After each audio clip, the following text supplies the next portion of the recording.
start a short mindfulness moment to get everyone's attention focused on being fully arrived at the meeting.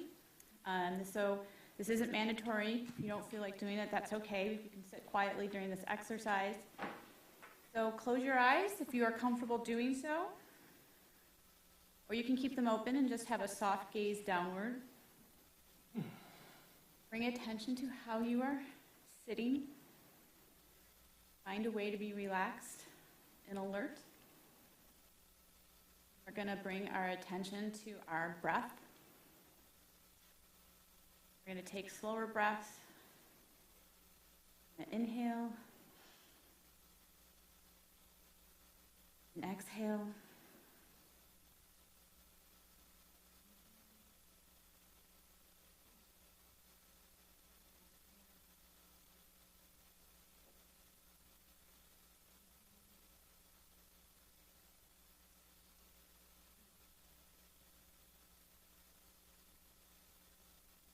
Let's give ourselves permission to let go of our busy day and become present into our community meeting space. And after taking some cleansing breaths, maybe you feel a little bit more present and focused. And we are ready to come together as members of our community. Thank you for being involved in your local government. Thank you for those who have come to be and give public comment tonight in person. And remember that your elected officials are residents first. We are your neighbors. We all have full-time jobs, and we avail ourselves to the city to better our community. So let's be curious, thoughtful, passionate, and open as we discuss city business today. Let's all rise for the Pledge of Allegiance.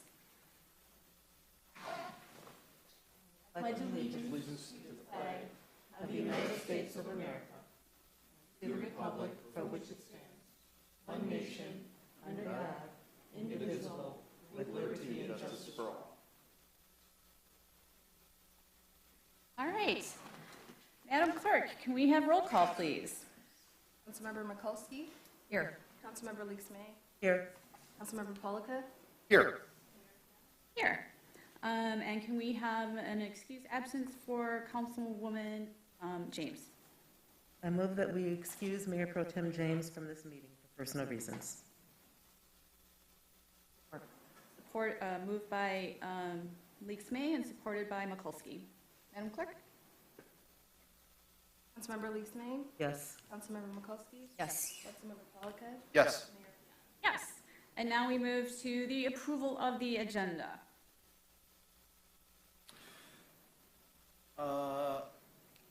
I move to approve the agenda with the following change.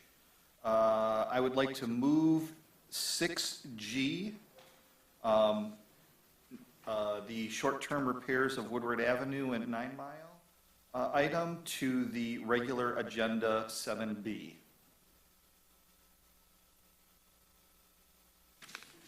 Support. All right, moved by Polika and supported by Mikulski. And 6G will become 7B under the regular agenda. Madam Clerk? Yes. Councilmember Mikulski? Yes. Councilmember Leaks-May? Yes. Yes. Next up is our call to council, where we set aside 30 minutes for folks to... All the audience. What did I say? Council. You were right through the whole meeting. Next up is the call to audience, which is the 30 minutes set aside to have public comment from anybody who's in the chambers. Tonight is the first meeting in over 2 years where we are no longer having a hybrid meeting. So I appreciate those who've come tonight to give comments. So we ask you to speak for 30 minutes and be respectful and courteous during our public meetings to support our community values and making sure that our neighbors across all spectrums of beliefs and viewpoints have the ability to share their thoughts in a supported environment. And please remember that some audience may be attending their first public meeting in a long time and may feel uncomfortable speaking publicly. and their voices deserve to be heard. And as a reminder, we have a discourse with dignity guidelines. Abusive language, threats, bullying, and personal attacks are discouraged. It's hard to get to the root of an issue if content is buried within disruptive or harmful behavior. So what you say and how you say it is a reflection on you. And for productive conversation, comments should address issues and not people. Please address the city council and myself rather than the staff as they take policy direction from city council. There is a 3 minutes clock in the room, the sports clock, and that will help guide you when your comment time will be wrapping up. So come on down. Who would like to be the first person to give public comment tonight? Ms. Chess. Me. Good to see you. Thanks for being here. Sharon Chess. I'm here representing the Ferndale Community Concert Band. Our poster is up and ready, and our concert is this upcoming, in 2 weeks, on April 24th, Sunday at 3 o'clock in the high school. It's free. The music that we've selected, there'll be a piece of music that pays tribute to the tragedy at Oxford High School. The other music selected is music that connects to your heart, gets to your bones, and just makes you feel happy and present as you want us here at council. You just have to come and experience this for yourself. We've also had the opportunity, we are cross-promoting the Juneteenth Jubilee with the Livernois Business Association. So we're going to be promoting the Juneteenth celebration on June 18th on Livernois, and they're going to be celebrating our June 19th concert, where we will be playing the majority of our music will all be from African American composers for that particular concert. And we're also, Tim Brennan, our co-founder and director of M1 Jazz, is working with Roger Smith to bring in a choral group for the Battle Hymn of Republic for that June 19th concert. I'm real happy to say also that in attending a Ferndale Arts and Culture Commission meeting for the very first time in a few years, I'm happy to see that Laura and Carol and Tim Perry and Lynn Clark are serving on that. Now we're recognized historically that, hey, this is where we started from, this is where we got our roots. Lynn has now joined as a flute player for FCCB. Tim Perry is helping us with a new event that will be in downtown Ferndale, a busking event where we already have over 50 musicians scheduled to play in various areas of downtown Ferndale in conjunction with working with the DDA as well. So lots of things happening as far as arts and culture going on. So I'm looking forward to working with the city, because now you have all the players in place building the pyramid, and now we need the pinnacle, a place to have all of us come together as a home, as a fine arts and performing arts center. So please, when you're planning moving forward, find us a place. Find us a place, make Ferndale a destination for culture, for arts, for music. That's it. Thank you. Hope to see you at our concert. Thank you, Sharon. All right. Thank you, Kara.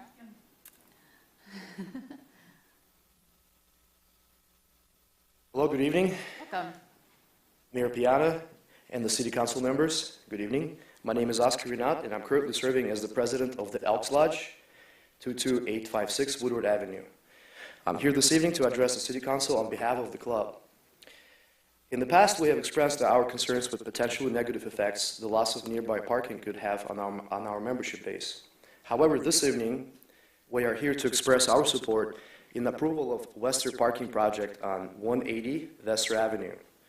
We would like to compliment the Planning Commission on developing the proposal so quickly and effectively, and compliment the city of entertaining this proposal, which will resolve the forthcoming parking issues on northeast corner of downtown.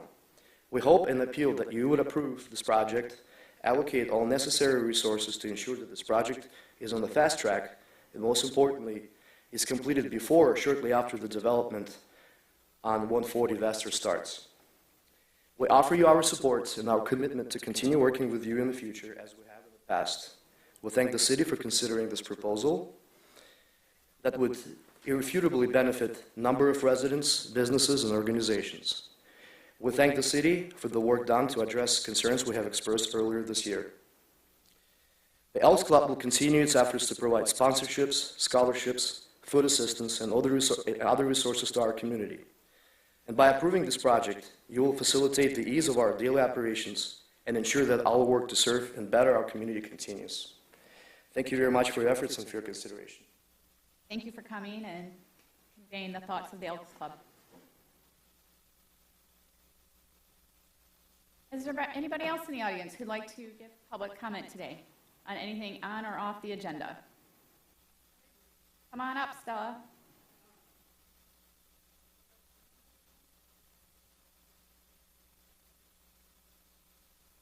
Okay, good afternoon. My name is Stella Dichenko. I'm not the first time here, and actually everything is good. We have a lot of positive notes and words, but actually not, let's say, probably a lot of you have seen Melanie Piano banana phone video on TikTok.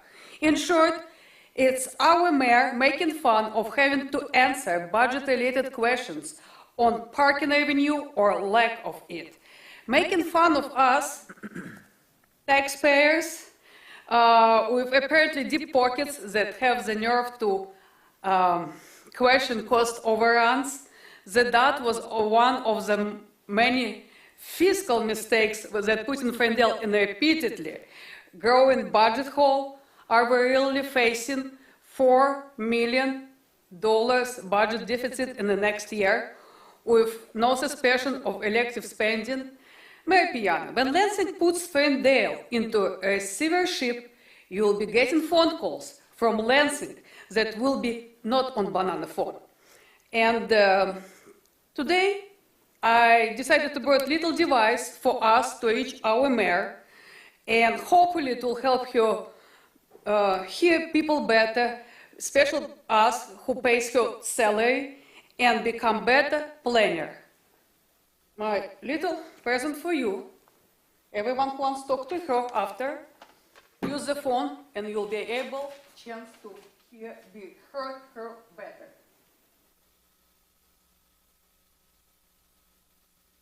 All right, who's next?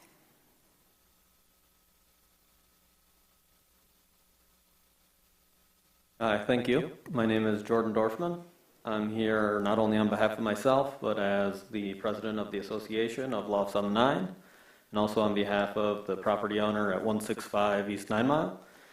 And on behalf of all of those individuals and entities, we oppose the new development at 180 Vester. We believe that it is not the right development. Granting the variance there will have an effect on all the residential neighborhoods, including many of the owners in the Lofts on 9. It will impair their value of their property. Also, the owners of 165 East 9 Mile, which are adjacent to the public lot, have tried to engage in good faith conversations and dialogue with the city over the last decade about doing a mixed use development on 9 Mile, which would include sufficient parking, as opposed to this five floor parking structure that would be an eyesore, blocking the daylight, sunlight, and ruin the transition to the residential neighborhoods behind, as opposed to having something that would be within the current zoning requirements. So, thank you. Thanks, Jordan.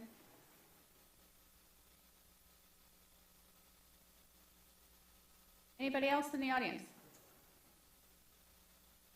All right, seeing no hand raisers, we're gonna call the audience and move on to our public hearing sections. And first, 5A is the consideration of the special land use application and site plan application for 180 Vester, as recommended by the Ferndale Planning Commission. And there's 4 steps to a public hearing. The first step is the staff presentation and property owner comments. The second step is the public hearing, where I will open it up for public comment. The third step is opening up to questions to City Council, of staff, and the owner, and then moving into motion and debate and vote. So 4 steps. Welcome to the first step. Kyle, thanks for being here and taking us through this item. Thank you, Council. It's a pleasure to be here, up here for the first time before you. It's truly an honor. So I'm here before you for 180 Vester. A little bit of background. This is currently a auto collision shop. It's on the southwest corner of Vester and Bermuda. It's located in the CBD, Central Business District, zoning district. So you can see the site here before you. It does go close to the lot lines. It's pretty maximized. There's some parking along the north side of the building. We do have 5 on-street parking spaces along Bermuda on the east. Zonings across Vester to the north are mixed use, and zonings to the east across Bermuda are R3, which is one of our more intense residential zoning districts. So this is the proposed site plan for 180 Vester. So as has been noted, parking structures are permitted in the CBD zoning district, but only with a special land use. There are some other considerations that the applicant has followed, such as retail on the first floor, which is a requirement of our zoning ordinance. So looking at the site plan, they do maximize the site. They take up the majority of the footprint that's available. After consideration from the Planning Commission, who they met with on February 16th, they did add a little bump out here on the first floor to allow for some bicycle parking. On-street parking on the east side has been reduced down to 2 spaces, and the entrance for vehicles for the parking portion is down here on the south side of the building, far away from the intersection.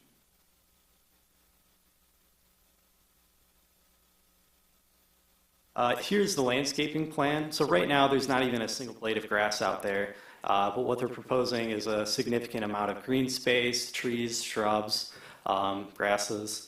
So that'll add some much needed greenery to the area. And then here are the floor plans for the site. I'm just going to zoom in on the first floor. So we do have that entrance off the south side. We do have 2 pedestrian entrances for stairwells, so one off Vester, one off Bermuda. There's also an elevator down here. The rest of the building is primarily retail, so there is no parking on the first floor. The rest of the site, which is 5 floors, about 55 feet tall, which is the maximum permitted in that zoning district, looks pretty similar. It's just a garage, and Fishback helped to design that. Here is the current elevations of the site. So it's primarily a block veneer. We do have some decorative metal screens, some kind of opaque glass. That's all part of zoning requirements to prevent headlights from the cars from spilling over to adjacent areas. Last, we do have a rendering of what it would look like.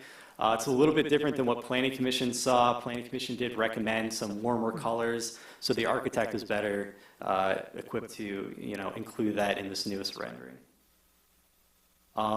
At this time, I'd like to turn it over to the architect and his team, just to talk a little bit about this project.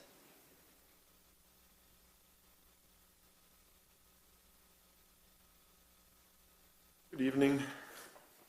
My name is Peter from Sarmark & Associates, and this is John from Fishback, who actually designed the plan, the parking structure itself. This is, as Kyle mentioned, a building with a retail on the first level. The elevation, as you can see, has been the rendering depicts basically the facade, a facade that's broken up such that it's not. It's not immediately apparent as a parking structure. It attempts to be more compatible with the adjacent buildings and contextually with streetscape. There are 5 floor plates, and each of them have an area of about 17,000. Yeah, 17,000 square feet, 17,572 square feet. The top floor, of course, does not have a roof. So while it is, 5 floors, it's only 55 feet in height, which is, as Kyle mentioned, the max. The project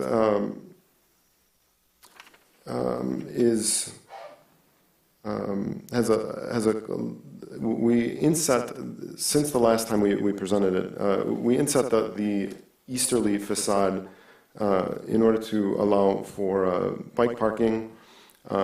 The open space was also a concern. We addressed that with landscaping, and essentially we ensured that we ended up with about 11% open space on the site.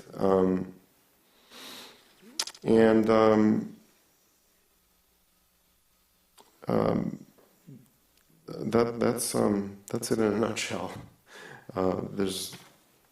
We did provide a photometric plan to ensure. I know that one of the concerns was lighting spilling over onto the street, onto adjacent properties and such. We did an extensive photometric plan to ensure that that wouldn't be the case. And the light fixtures that we selected also try to mitigate any spillover. So that's our effort at addressing the light pollution. We added EV parking spaces. Do you want to talk a little bit about that, John? Yeah. Simply, we put 10%, 17 EV spaces in the garage. They're all up one side because that makes it a whole lot easier to run the electrical up one. They do take quite a bit of a load. So they're all at the east side on every floor. So they are kind of spread out throughout the building, but there's quite a number there. Sure. I neglected to mention a very important part. So there's a proposed number of 169 spaces for the structure. So just as a point of reference, the lot down at 141 has about 74. So, we would be losing those as part of the developments, but this is going to have nearly 170 spaces.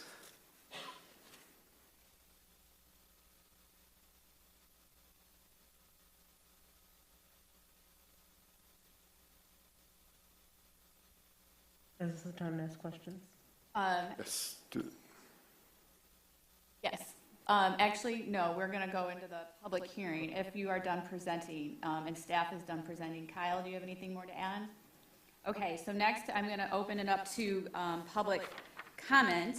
And the same rule guidelines for public call to audience applies. Please come up for 3 minutes if you have anything to say about this project. If you've already come up and said something that is on the record. Is there anybody here who would like to have public comment on this item?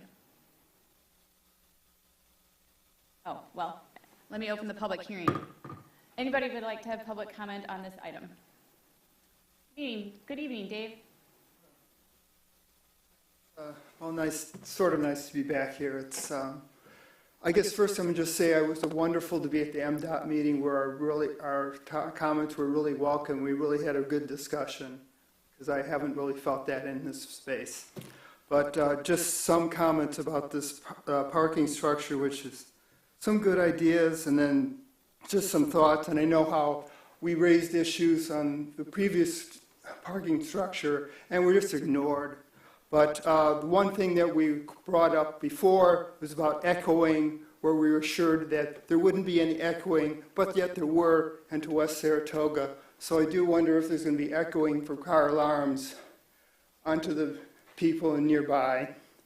And then also when I've noticed, sometimes I just question about the way we're designing parking structures, because in Royal Oak, I'm forgetting what street, but so they seem to be really open, so just anybody could look from the street, could look into it, and then into the parking structure, and people who might use the parking structure, particularly women, would feel safe, like they can just go in there, and if anything would happen, somebody from the outside could see it, but we're putting it behind windows, again, and I'm saying, maybe this design isn't really good. Maybe people aren't going to really want to use the parking structure, particularly most people we might want to have. And I talk to people who don't want to use the current dot parking structure, and they park on the Albany because they hate the parking structure. But, you know, we're citizens, so. And what else? Also, when we last had a discussion about this parking structure, and there was particularly Greg Pollock was raising the idea of how do you have all this construction in one place. Later I was thinking, aren't we going to have a humongous amount of traffic in that area? And then when I went to Ferndale or Dems meeting, or talked to somebody who used to live on Vester Street, but now lives in Hazel Park, and he's saying, oh, he didn't even bother, he lived on Vester, but he didn't ever bother to drive west towards Woodward or to directly down to 9 Mile. He'd always go east because the traffic was really horrendous then and is now. So are we going to create a really horrendous amount of traffic in that area? We've had a lot of, I've talked about how bicycle routes can be much better than these bicycle lanes and ignored, but the point is that a lot of the times when you have a bicycle lane, it becomes less convenient for cars to drive on the place where the bicycle lane came, and so cars end up going on routes such as Albany, Camborne, etc. Don't look at the time. Yes, so what? Thanks. We have 3-minute and then we rules get a for lot our of purpose. traffic on the Can bicycle you wrap routes. Up, Dave? Pardon? Please wrap up. Your 3 minutes are done. Yeah, I'm talking. We get a lot of traffic on the bicycle routes I know you instead, want to. We can take and that ends up conversation over, messing but it up. I need you to wrap up. Goodbye. Thank I you. just wrapped up while you were talking over me. Thank you. Melanie Piana. We have 3-minute rules so that we can keep everybody on the same pace and have fairness in our public comment. So that's why we have it in place. So thank you. Is there any more individuals in the audience who would like to provide public comment? All right, seeing none, I am closing the public hearing at 7:30. And we're moving on to questions of fact-finding from City Council to the applicant as well as city staff. So I'm going to open it up to council, but I'm going to start, I usually like to start with the council member who represents the commission, who is leading the item. So if council members honor that, we will allow Councilman Pollica to open up with questions and or comments since you've been through this process through its entirety. Okay, I will start with some comments, and then if anybody has any questions regarding my comments. So this came to the commission twice. The last time was in February. The commission did unanimously vote for this. They had some suggestions for you. We also discussed the issue of lighting overflow on the top floor and the concern of trying to keep as much lighting onto the surface of the roof and not have it spill over. And that was taken to the ordinance committee, which I believe they are currently working on redefining the lighting ordinance for rooftop parking. For me, I think this is a great project. It supports the need for additional parking on the east side, which we've going to be losing a significant amount of parking because of the 141 project. I did want to, this is for Kyle. I know the answer, but I'd like to just get your confirmation on this. There are no variances that were presented to the Planning Commission. So this, except for the special land use, there were no other variances required for the approval of this project. Yes, that is correct. So it meets all of the current guidelines. And then I'll just turn it back over to Mayor for any questions. I'm just going to open it up to the rest of council to ask questions of clarifying questions you have of the applicant. I know that this is, Through the chair? through the chair, excuse me, if I may. I know that this is not exactly the final plan, but and my question was going to ask about the ADA accessible parking and electronic. So I see it's in here. It just doesn't give me any numbers as to what's required in a space that has, less parking spaces than we have at the dot. So if there are any ideas what those numbers look like right now in the particular area? So we have 6 ADA spaces spread throughout the garage, 1 van accessible, which is those all are what's required by code to have. We don't have any on the first floor because we don't have any parking on the first floor. So yes, you have to go up the ramp and use the elevator to come back down.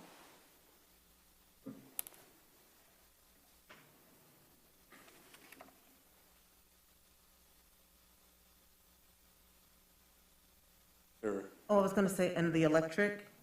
And the electric spaces are spread out on the east side spaces on levels 2, 3, and 4. So there's 17 of those available. And to follow up to Councilman Leaks James, how many of those are accessible? We learned through our DOT project that the EV charging stations were installed too high for anybody who might be in needs ADA compliant parking. Can't reach them. Are any of the EVs? Right now we have 1 EV spot that is also accessible. Not being compliant, that's a design issue of making sure that they're at the right height and compliant.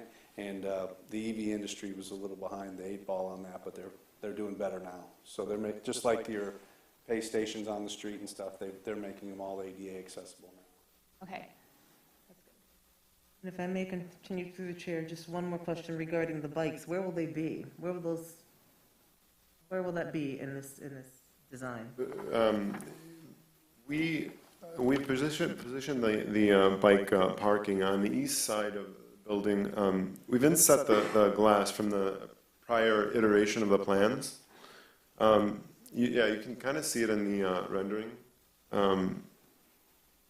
There's one bike there by that column, and the bike parking is inset right there. Yeah, there's a few behind that tree there, but And behind the in any tree, there case, you in the plans, I don't know how to switch this, but yeah, on the east side, we have two racks on either side of the column. And through the chair, that was a suggestion that came through, a request that came through the Planning Commission. They didn't want the bike parking inside, like in a hallway or anything, because they were concerned about safety as well. So they felt that if it was easily accessible from the outside, that it was covered, that would have been acceptable. Okay. So through the chair, we've heard from a resident tonight about issues and concerns around sound and lighting and screening. Can you describe how the project is going to mitigate sound, lighting issues, and potentially screen the individuals that are in the lofts there on 9? So this project has gone through several iterations, but this latest iteration, the sheer massing of the building, the skins that we added, such as the glass, enclosing a lot of the structure, will mitigate a lot of sound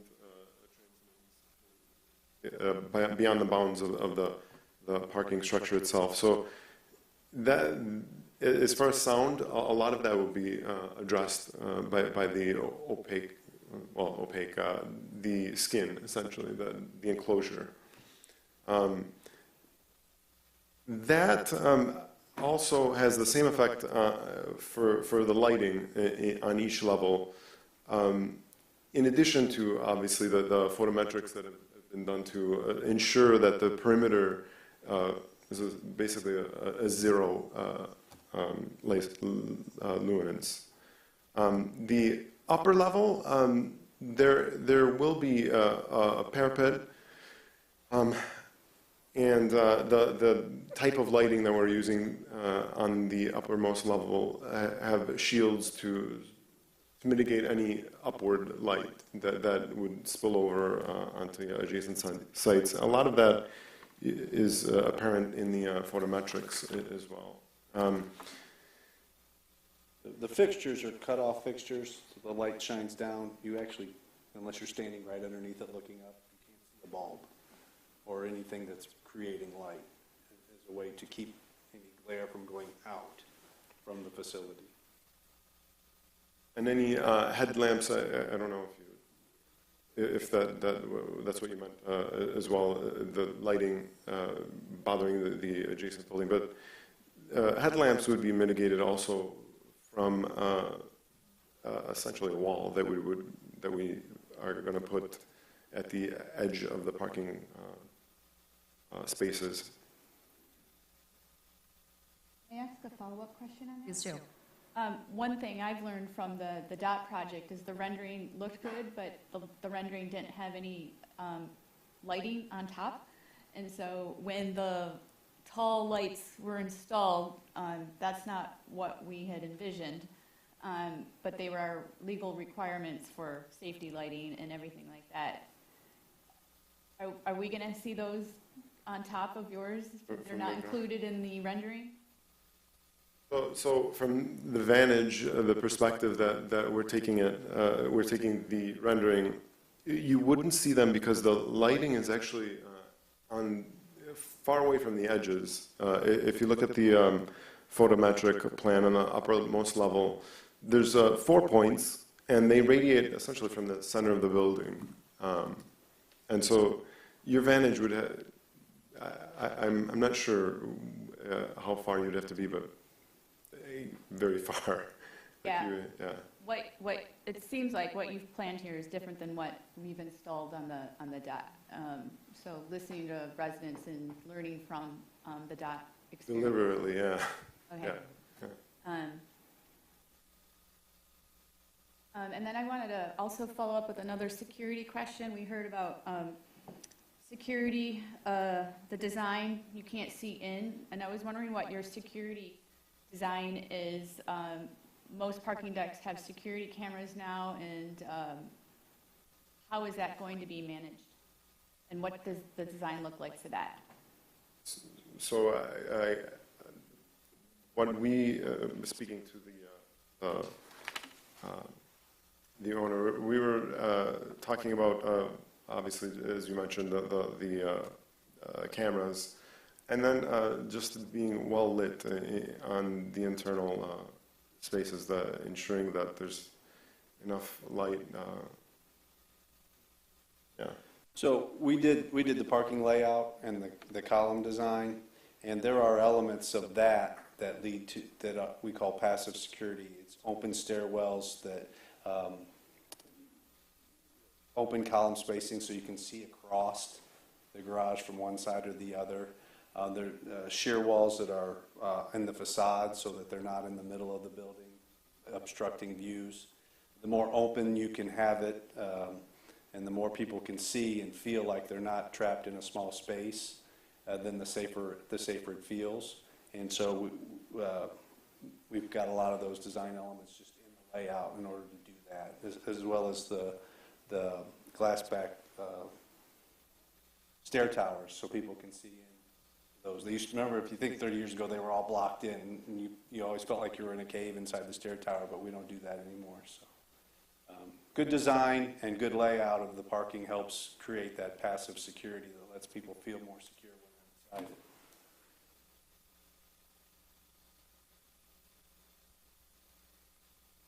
Thank you. And then who is going to manage your parking, the parking deck? Are you hiring a management company, or are you hiring directly? How do you see that operating? I spoke briefly with the owner. I believe it's a management company. I'm not quite sure. Through the chair, the applicant has reached out to the former economic development director, who indicated they have an interest in asking Park Ferndale if they'd want to explore an operating agreement. You mean like Republic? Yeah. Republic Parking, not Park Ferndale. Bruce Campbell would tell you he calls it Park Ferndale. But the point is, yeah, there's an interest there. I haven't had any detailed discussions with them since. Oh, so that's a few steps ahead where It's an operating. That's an operating, not approval of design today. Sorry to get ahead of myself on this item. Additional questions?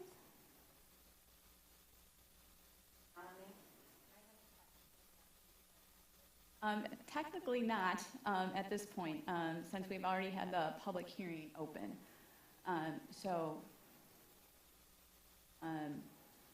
Is there questions for our council? Not to the applicant. Do you have questions for staff? They can also come up. Kyle, there's questions for staff, and Joe. Through the chair, when we initially discussed the development that is going to be taking over the parking lot, I think it's 141, we had mentioned that we might potentially go out for an RFP for the lot behind Como's, as well as the 165 East 9 Mile area. Is that something that has still happened? Is that undergoing? Have we heard anything from that? Yeah, through the chair, the RFP is in process right now, and I'm prepared to submit it to final review before we publish it. But the intention would be to publish the RFP in April to gauge developer interest. So through the chair, where does that leave us if we're going out for an RFP for the lot behind Como's, and we're hoping for something that's inclusive of that entire space, and it's going to be parking related? That would be abutting this parking structure. So I'm just not sure what the point would be. In an ideal world, and I hate to go into a non sequitur here, in an ideal world, I think a parking structure makes sense in that space. I tend to believe a larger parking structure makes space, and this is very tight, it's a very compact space, and it is abutting a residential structure. So I was really hoping that we would have something in front of us regarding the RFP, but it sounds like that's not going to be tonight or anytime soon. It'll be within the next few weeks, and then typically you would have a 45 to 60-day response period for applicants to pool resources. So Okay. a month turnaround isn't possible. Mm-hmm. Through the chair, if I can bounce off of that, just for some clarity, the city doesn't own 165. That's privately owned. Correct. We're just putting out an RFP for the lot, the value of the lot behind Como's, the parking lot.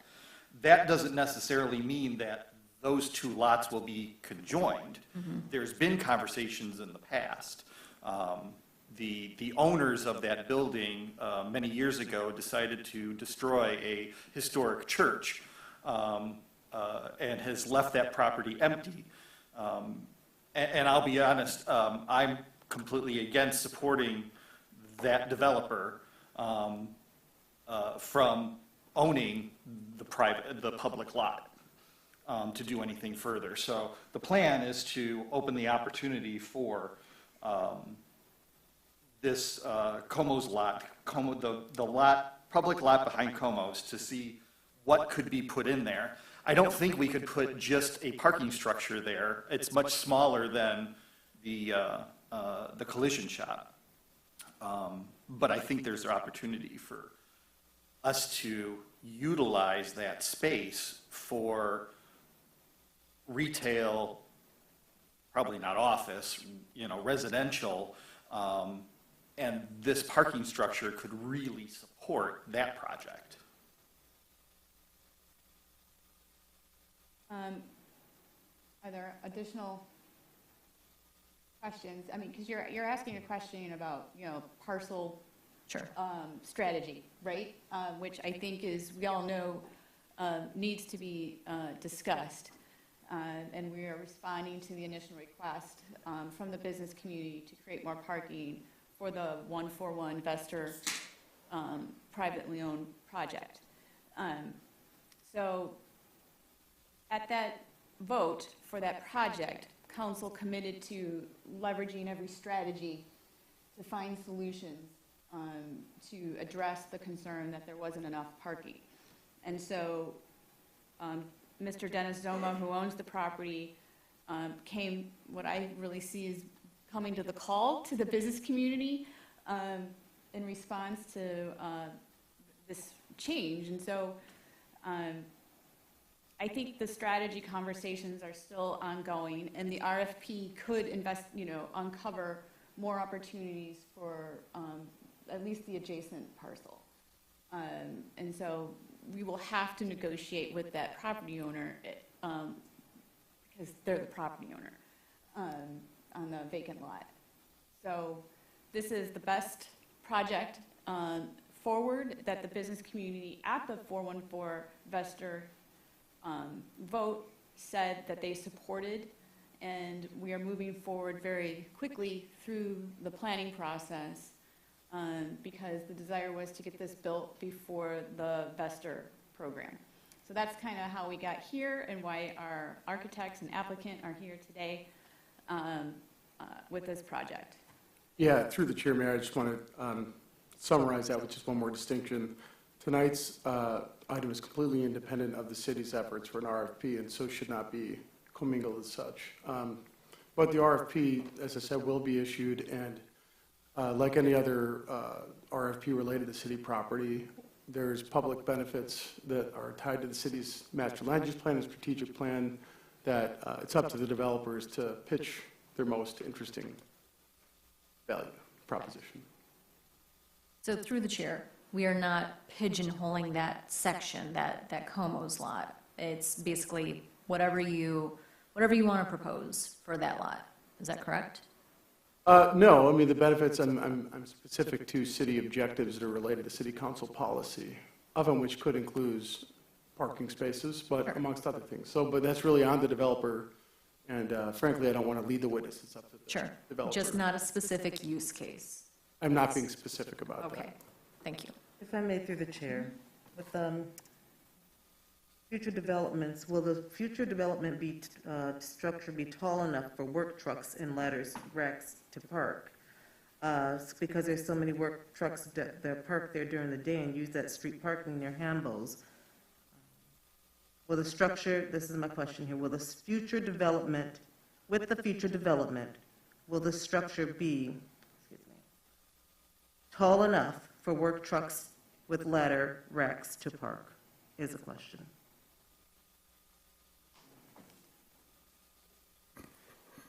In order to meet the 55-foot requirement, we have 8-foot floor clearance on floor 2. That meets the ADA requirement of a van accessible space.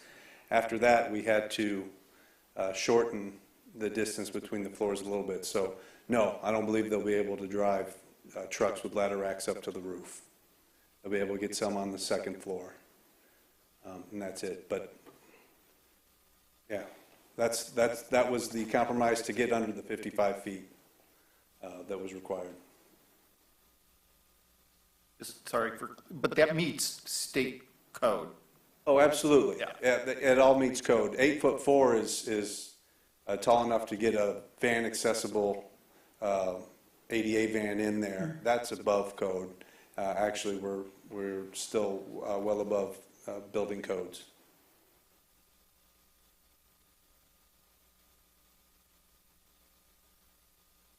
And I wanted to revert back to an earlier comment by Councilwoman Mikulski, in that the city doing the RFP on the Como's parking lot behind Como's puts the city in the best negotiation position to make sure that any development proposal that is submitted actually meets city goals, values.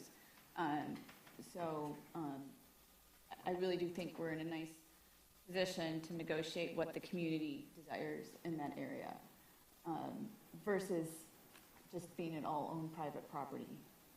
We can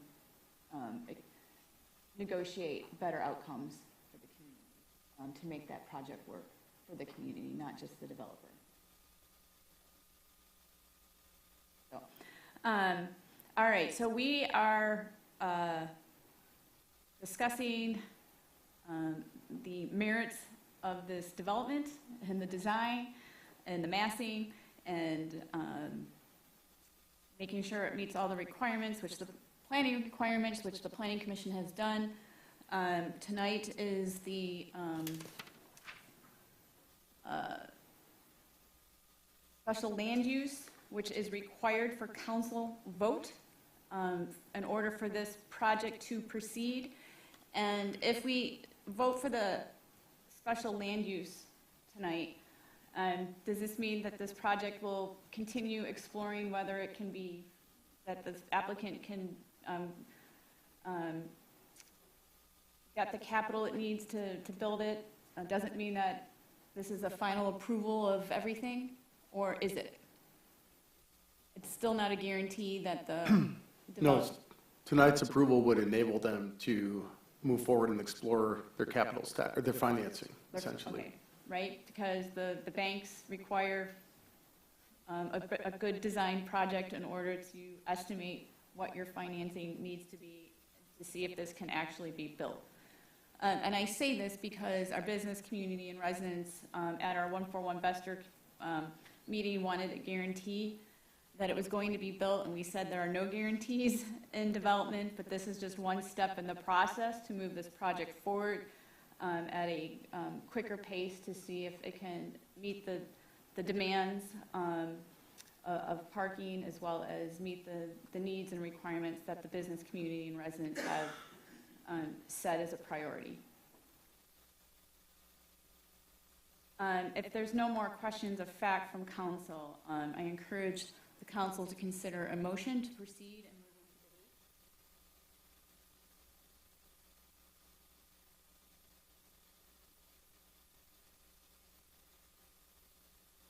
into The chair, can I sneak in one more Sure. question? Just looking at the layout again with the, God, what street is this? Not good with the name of the street that's by the Bermuda. lofts. Is that Bermuda? Okay. Is there any concern with, like, through the planning commission with the two entrances, so the entrance into the lofts on 9 as well as the entrance to parking structure kind of being kitty corner like that? No, because it's a great question. The lofts on 9 are private structures, so you don't have vehicles coming in and out constantly. You have them, a vehicle may come out 2 or 3 times a day. You have 15, 20 cars that are there. You'll have more activity out of this one. And I did want to point out that the original plan had the entrances on Vester, and the commission really opposed that because we felt that that would be too much traffic on Vester, and that you were better off pulling the traffic off of 9 Mile and bringing them right into the structure, as opposed to pulling them all the way onto Vester, and then having traffic back and forth on Vester with the small businesses, all of that. So that's the reason that we requested it to be right by the alley, so that it would minimize the amount of congestion further into the neighborhood. the question. And if I may, even with that, bumping off of that question, a number of the residents did express interest and support of this project because they felt this would remove traffic off of their Vester. Now people are going to be concentrating on Bermuda and between Vester and Woodward, between Bermuda and Woodward, and have no need to go further down, therefore opening up their street to their own residential traffic.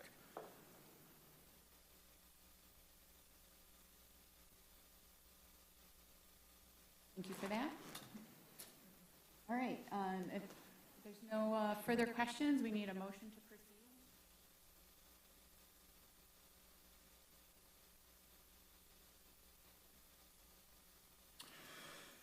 I move to approve the special land use request for 180 Vester, parcel 25-27-382-014, to operate as a mixed-use parking structure, and approve the site plan application for 180 Vester as recommended by the Ferndale Planning Commission and as presented by the interim planning manager. Support. Moved by Polika and supported by Leaks May. And now we'll open it up for comment and discussion. Further discussion.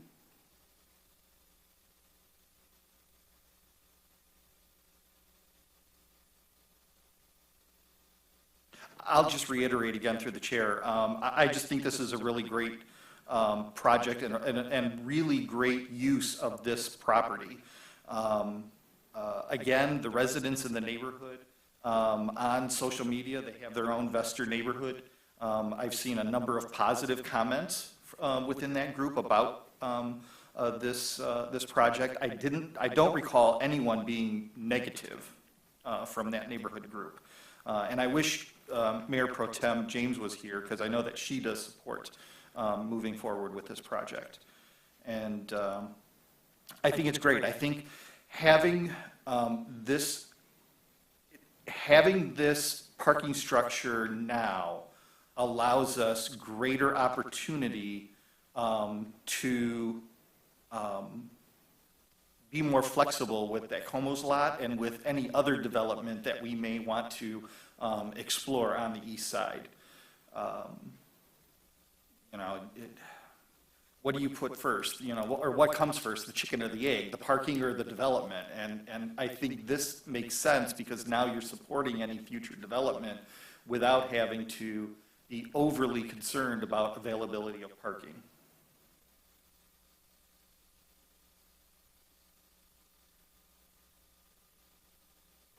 I just wanted to say that we heard some comments tonight that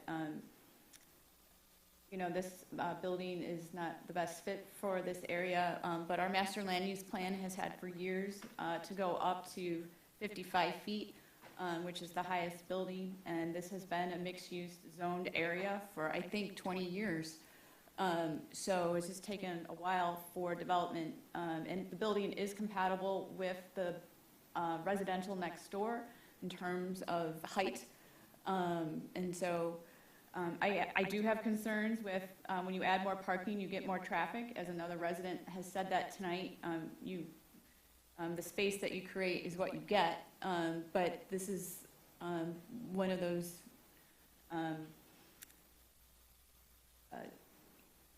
you solve one problem but create another. So we're solving our parking problem, but I think that we'll work through any parking congestion challenges, as it was an issue that I heard came up through the Planning Commission, and where if congestion happens, it's best to get it off Vester Street and on to Bermuda and 9 Mile. So I support that as well. And I also just wanted to express my thanks to the owner, Dennis Zoma, for responding so quickly in support of his fellow business owners and solving a challenge based off of change of a private property sale going on that is changing the dynamics of this area. So I'm in support of this project because I believe in the strategy of solving these problems on behalf of the business community. what we've heard from other folks as well. So I'm in favor of the special land use and providing the pathway for the applicant to go look at finding capital to build such project.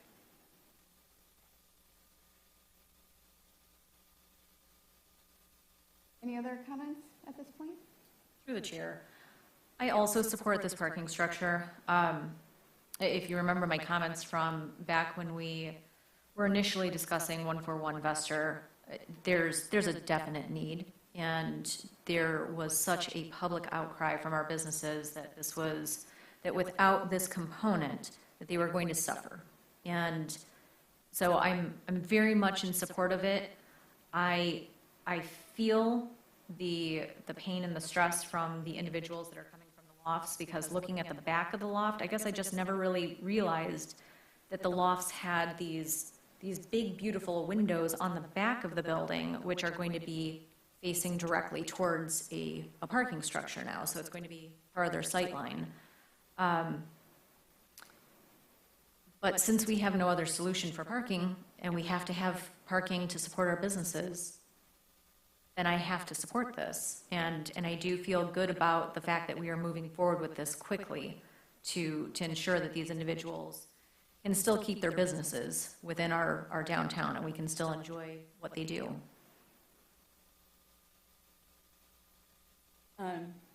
I also look at the opportunities that the city doesn't have to explore.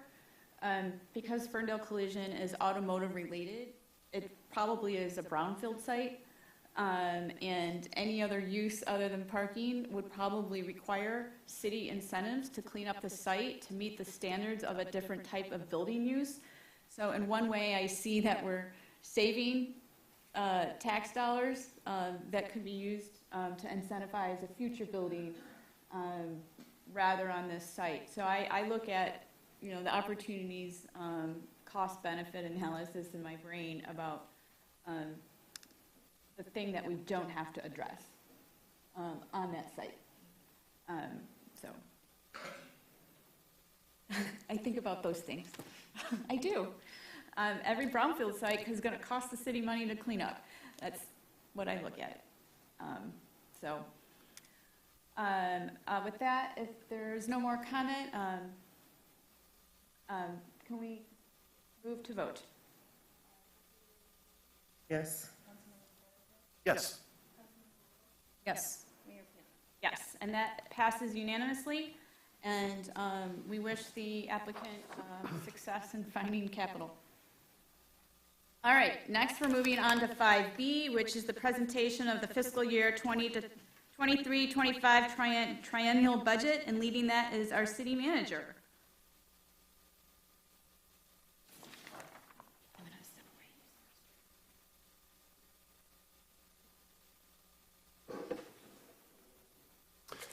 Thank you, Mayor and Council. Please give me one moment to transition.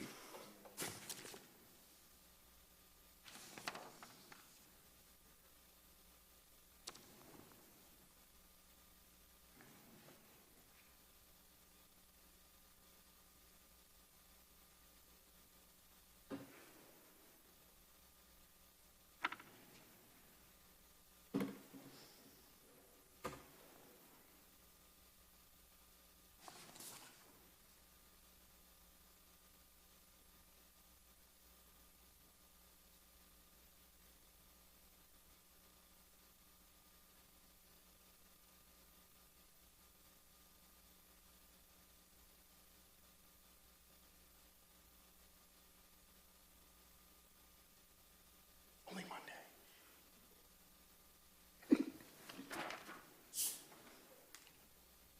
Oh, we don't have a mayor pro tem. She'll be right back. She'll be right back.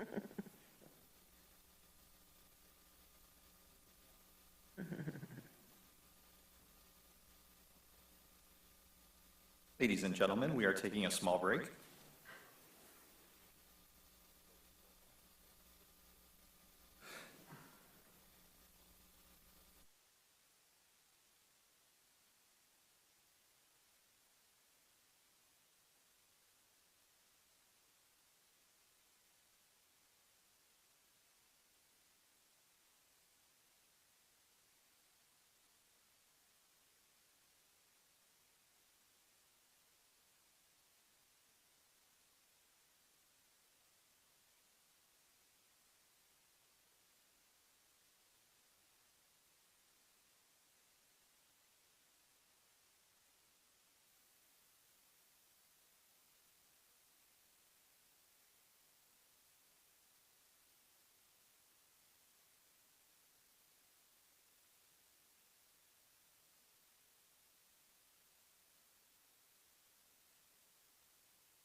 just to resume in a moment.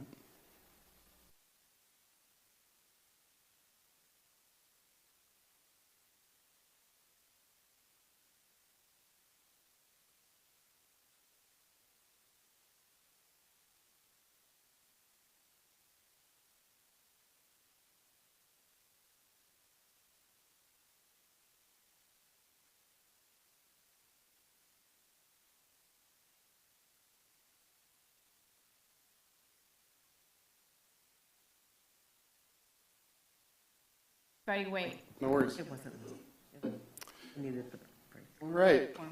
Mayor and council, I'm here tonight to present the triennial budget, which is fiscal years ending 23 through 25. Our fiscal year begins on July 1. So this budget would reflect activity that begins post-July 1 this year. A brief overview of how this will work tonight. We had a city council budget workshop on March 19th that is available for viewing on demand. This evening, in the interest of time, I'm going to be just delivering the presentation. If there are questions of council related to staff, I will go ahead and coordinate those questions for staff that are available to speak today. And I can speak on behalf of staff that are unable given transitions. The first section will focus on the bottom line up front. And so the bottom line up front, I'm pleased to announce, and you might have read on the news this morning, but the city of Ferndale's credit rating was upgraded from AA- to AA, which is the third from the top you could get. It's an increase that we've had since 2014 when we were first upgraded. So I'm very pleased to report that positive reinforcement of the city's ability to pay its debt.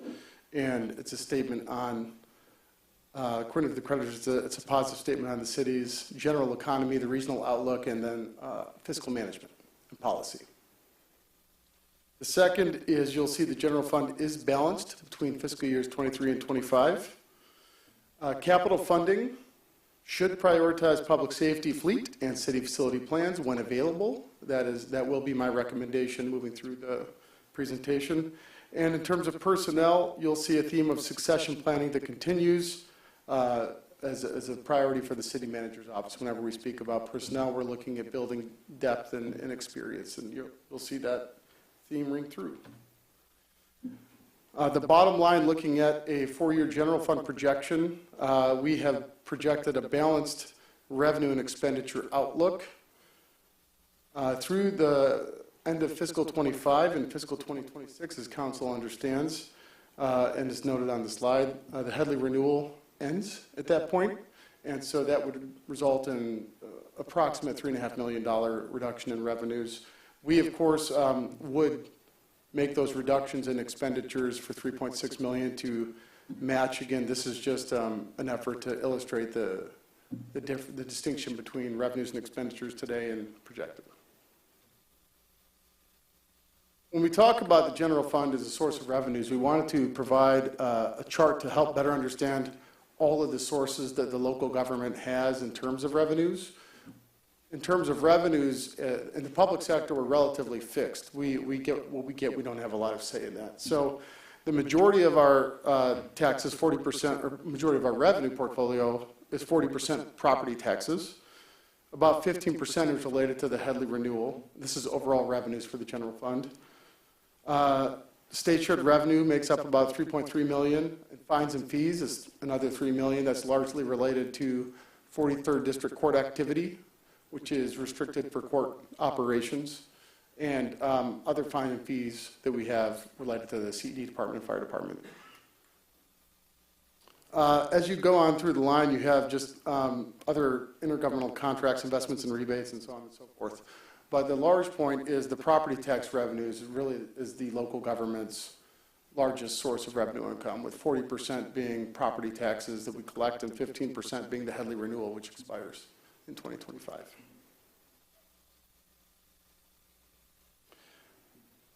Of those revenues, not every department is able to generate income that can offset its costs because we are government. We're service-oriented, we're not profit-oriented. So there are a few there are a few departments that do generate revenues to offset costs. The city council, you can ignore that. This is just, I wish you guys made us $15.8 million, but that is just reflective of the combined property taxes that you bring in. And so that's just, it sits under the city council's budget line item. The finance department does bring in money to offset their fees for treasury and assessing and so on and so forth, professional services. You see the CED department. The CED department really reflects the development demand. And so you'll notice 15 years ago, the department wasn't there, the demand wasn't there. Within the last couple of years, the demand has risen with, staffing levels have risen to meet the demand. Or contractual services through an outside building department has, that contract has increased to meet the needs to review permits and to review plans as necessary. So you'll see about 85% of that department is self-funded, meaning the staffing and the contracts expenses are offset by about 85% of the revenues that are brought in to offset those costs. And the rest largely are not going to be making break even, such as public safety. It's not a profit-oriented department, right? It's a service that we're required to provide. In terms of expenditures, governments, we don't make widgets, we provide services. So because of that, 68% of the general fund's expenditures are related to personnel costs. Of those costs, additionally, you have legacy costs that I'll speak to in a minute. And 4% of the fiscal 23 budget in the general fund is specific to capital outlay. So that's an actual reduction in capital request for fiscal 23. Due to constraints we'll speak about later on in the presentation.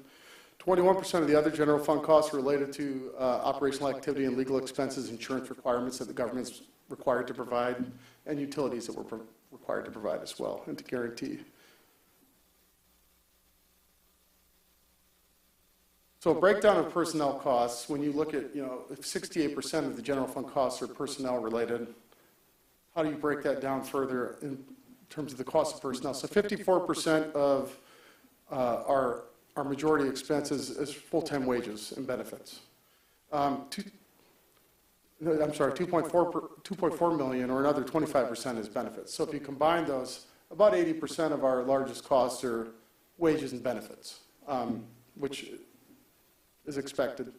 The point that I wanted to draw attention to with this note here is that regardless of revenue sources, we are obligated to spend about $2.4 million in OPEB costs, which is other post-employment benefits. So that's legacy costs. We have guarantees committed to the past workforce, whether that be on retiree health care and other benefits that were guaranteed through previous contracts. So that ends up being about $2.4 million in an expenditure that's fixed and mandated regardless of revenue sources. In terms of general fund by department, this pie chart really just represents how we distribute the costs across the departments. And this is consistent with most local governments. Police and fire are the most expensive departments to operate.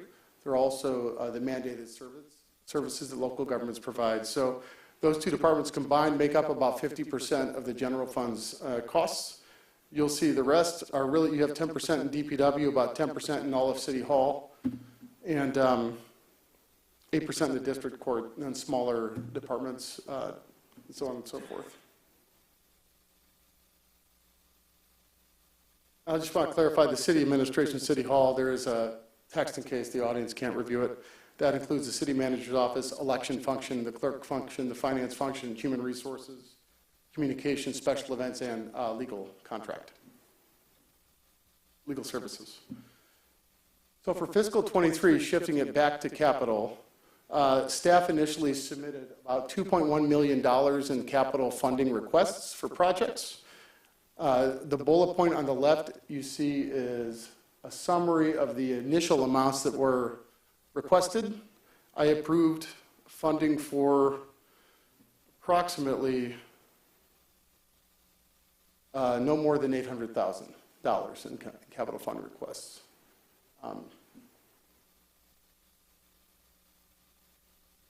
'Cause The list of capital requests that I'm presenting is obligated, should council approve the budget, are listed here. The themes for council prioritization or prioritization for capital requests are oriented around whether we have an existing legal agreement, such as a lease agreement or a financing arrangement. We are obligating those dollars because we're in a commitment. So one example is $25,000 in printing and leasing costs. You have costs committed towards financing vehicles from previous budgets, right? So if it's year 3 of the financing arrangement, we have to meet that deal. You also have match requirements. So if we have a MDNR grant, like the Wilson Park grant, we're required to match our funding. We've agreed that we would match funding in exchange for the revenue source. So we're going to obligate our capital requests around those two. And then next you have one facilities priority capital recommendation from the Facilities Condition Assessment Task Force that was presented to the council, or presentation that was presented to the council in December is funded. That is the DPW's mechanical upgrades that were noted as a critical opportunity. And we'll speak on the capital requests later on as we go through the initiative highlights. All in all, you see $630,000 here. We were able to shift some initial funding from the police department over to drug forfeiture, which is a tool that we can use whenever we receive the revenues for our participation in that program. And we did receive revenues. We were given an update of our revenue portfolio within the past few months, and we were able to shift some funding for expenses that were eligible to save the general fund dollars. That is the bottom line overview, and if council would like, I can go through the presentation, or I can pause after each section for questions. Does council have a preference? Through the chair, rather. Yeah, Sorry. I think Okay. pausing and asking after each section works for me. Is that okay with everybody? Yeah. Okay. Through the chair, are there any questions on the bottom line up front? Through the chair, Joe, I had sent you an email over the weekend, and I was hoping that you could give a brief overview of that discrepancy that I noted in the 4-year general fund projection, where our original budget forecast during the budget session was negative 4.3 million, and we are now at 2.7 million in terms of a budget deficit in 2026. So can you just bullet point out what entails that change? Yeah, I don't have my response notes in front of me, but broadly speaking, at the budget workshop, not all capital expenses were projected out to the 5th year, in this case 2026, the final year. And so what we did between the workshop and this presentation is short up those details, made the projections, and we also reduced capital requests as well. So by reducing capital requests from departments for that year, we were able to reduce the expenses, which offset the deficit significantly. We also, since then, made our revenue adjustments based on county feedback. So Oakland County, because of Board of Review, doesn't provide actual Headley rollback factor to communities, or does not project your taxable value until after all Board of Reviews for all the communities have met and all findings have been filed, and only then, which just doesn't sync up with our budget workshop timeline. So our budget workshop revenue numbers that we present to council are typically based on the previous year's assumptions as provided by the county, and then by the public hearing, which is today, we would ask the county to hopefully give us the actual numbers, which we're presenting today. My question is the 2,766,000. I believe that we were projecting sort of like a 3.3 million decline with the Headley ending in 2026. How does that relate to that number? Were those projections as well? Those were, the revenues you're seeing is our best estimate of that Headley rollback based on the county's numbers today. Okay. So what the value is of that Headley renewal millage, what it's projected to be in 2026, you see that deducted off the revenue bottom line, and that's how you get to 21.9 million. Okay.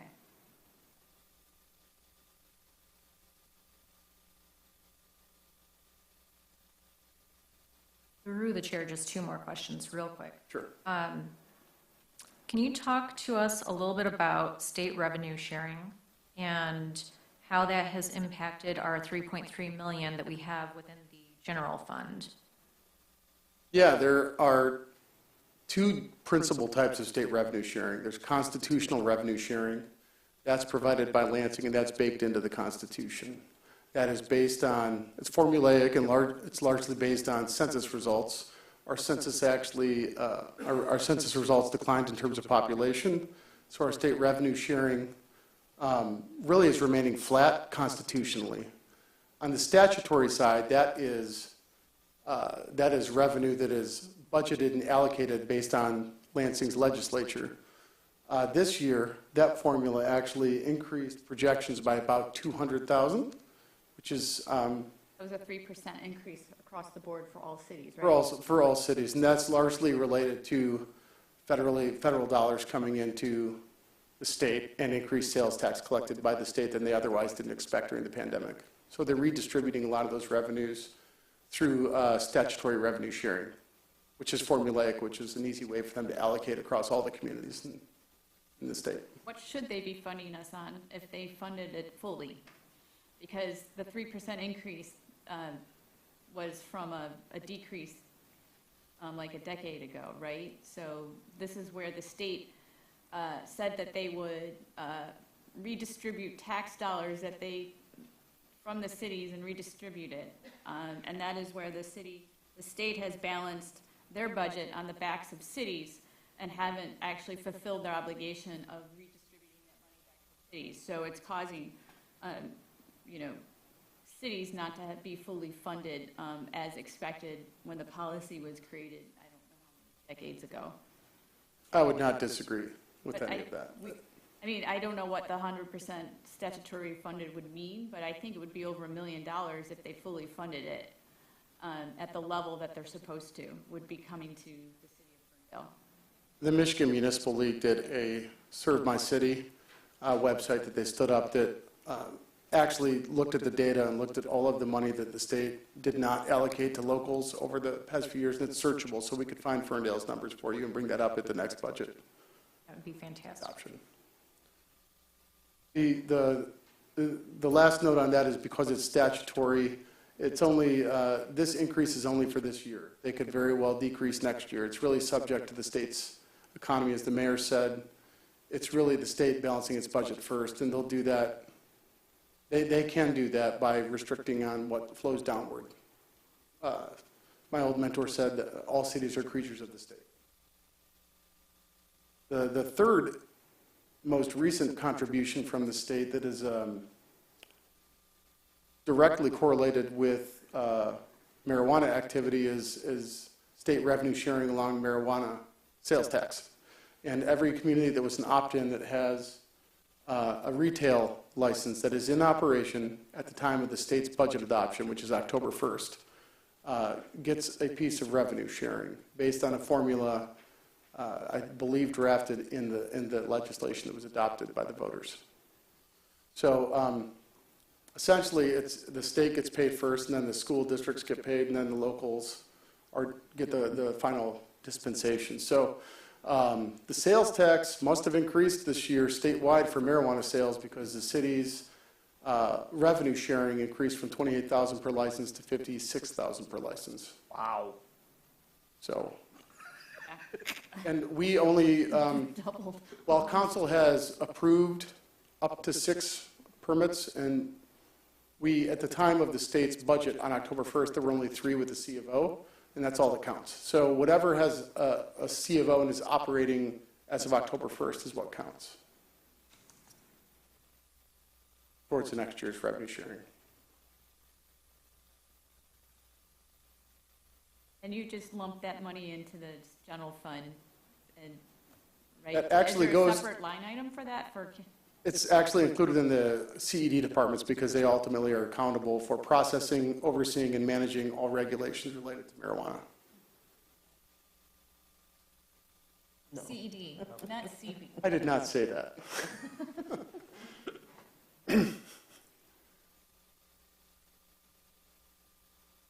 Any other questions for this section?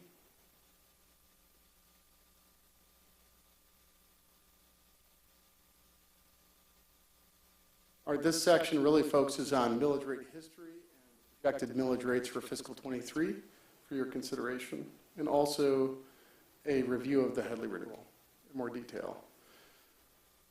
This is just a brief example of what we're going to be hopefully working with our communications department to revamp. And quite a few years ago, we sent out some tax bill inserts when I was our communications person / other things. And I might have gotten ribbed by my design skills by other departments who've seen my work.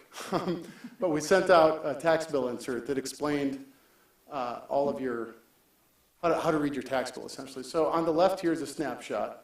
You're looking at Ferndale City millage rates. And on the right, you're looking at other millage rates you'll see on your tax bill that are on there because we are charged with facilitating your tax bill, but we do not provide these services. So Oakland County, you'll see Oakland County Regional School District and Library taxes on your bill that count up to 47 mills. The city's millage, including the DDA, is 23.15. So the purpose of this is, one, to help convey understanding of what's on your tax bill, but two, also just to demonstrate the proportionality of the millage rates on your tax bill. The city's is 23 and other taxes are 47, a combined millage rate of 70. But the city's proportion is only 23.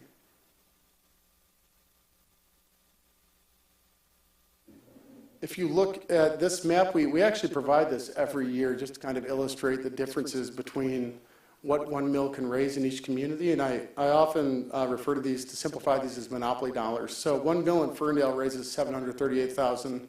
One mill in Royal Oak raises $3.1 million.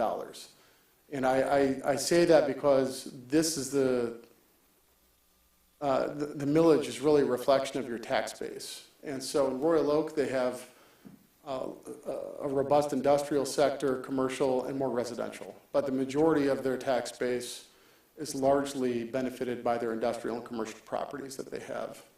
And you could see that in Birmingham as well, and you could see that in other cities. So it's really difficult to have an apples and apples comparison to other cities around you when you speak about tax rates and millage rates, and even taxable value, because it's really, the millage rate's a function of the tax base in your city.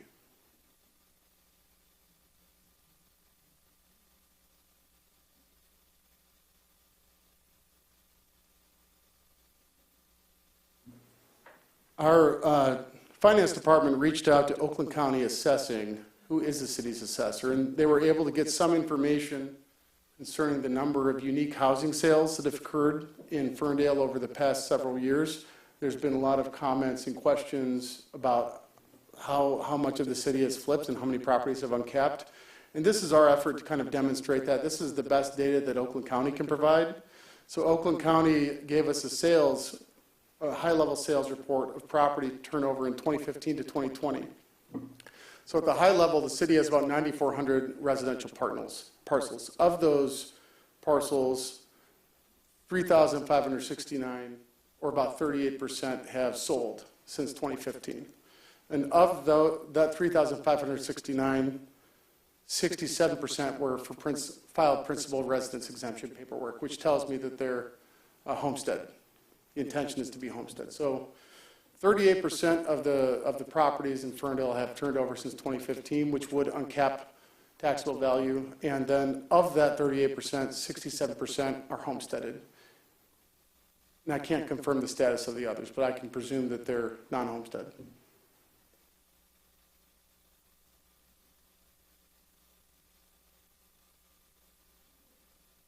Oakland County's actual Headley rollback estimate is a factor of negative 0.9657, so that's a reduction. And the finance director, Phil Whitfield, applies that formula onto our current millage rates and our values, and he's able to, through a formula, get the actual impact on the millage, which we'll preview in a moment. I put this bar chart in here to illustrate what is captured and what is not captured due to Headley. So what is captured is the actual revenue growth that is capped by state law about what we can actually realize in revenue growth. So the value of our revenue growth this year collectively is about $409,000. The Headley renewal millage brings in an additional $153,000 of value increased, if that makes sense. Here in the red box, the 420,000 is called attention to. That's what I would call opportunity revenues, revenues we otherwise would receive based on the value increases in town, but for Headley and Proposal A. So the state just takes that increment off the table. So revenue growth is based on property value, and Headley limits the tax capture of the growth, offsetting the benefits of the market fluctuations. Sorry, through the chair. So Joe, just for someone that always has a hard time getting the simplicity out of this, when we have significant fast growth, the state through Headley and Prop A basically says, nope, you can't benefit from that growth. We're going to cap you and not allow you to collect that additional funds. Yeah, it's capped at the rate of inflation or 5%, whichever is lower. And historically, rate of inflation until the current year has been less than 1%. And so typically our increment is limited to that lower number, 1%. This year inflation is higher, so I can't speak to the specific number, but I could say that they probably adjusted for that. Well, it will, because I think they determined it was 6.5% was inflation for 2021. So I think inflation, people are going to see their taxes go up 5% this year. Yeah, so to that point, if it was 6.5 or 7% for inflation rate, it's still capped at 5%. So the 2% difference between the 5% cap and 7% inflation would be eaten by the service provider, the city. Yep. Thank you. And I think everybody in the state of Michigan struggles with the definition of Headley. It's not just you, Councilman. So I really wanted to visualize that and help understand what the previous revenues actually mean to the city right now in terms of needs. So the $409,000 that we are increasing in expected revenue projections based on the county pay for about half of a new fire engine. And that is one of the capital requests that is currently not funded, but I am working with Chief Robinson on a funding strategy. We have applied for an AFG grant. That engine is very much a priority for core operations and part of our mandated service duties. So $409,000 pays for half of that. The $420,000 that is not collected but for Headley would pay the other half of that. So this, I'm trying to illustrate what $409,000 can buy you in terms of city requirements or city needs, city service needs.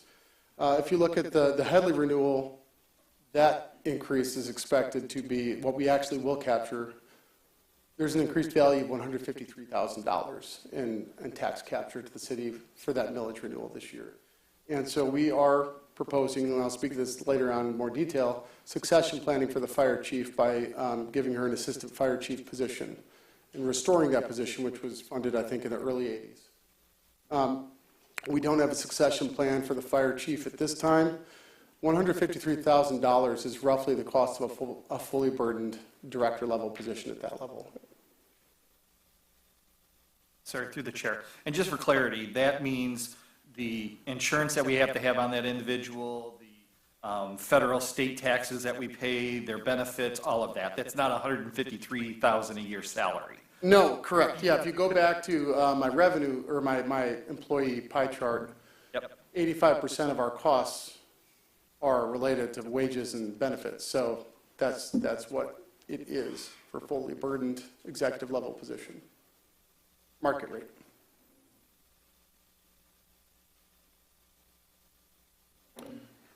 This also is there every year, and this is just to illustrate in a different way the proportion of what you keep and what is part of the renewal millage. And so the green reflects the revenues that are captured and projected based on most recent Oakland County numbers, and the yellow, of course, expires after fiscal year 25. And so your revenue adjustment is really just, it's going to go from roughly 13 or 14 million in combined property tax revenues to 9 to 10 million.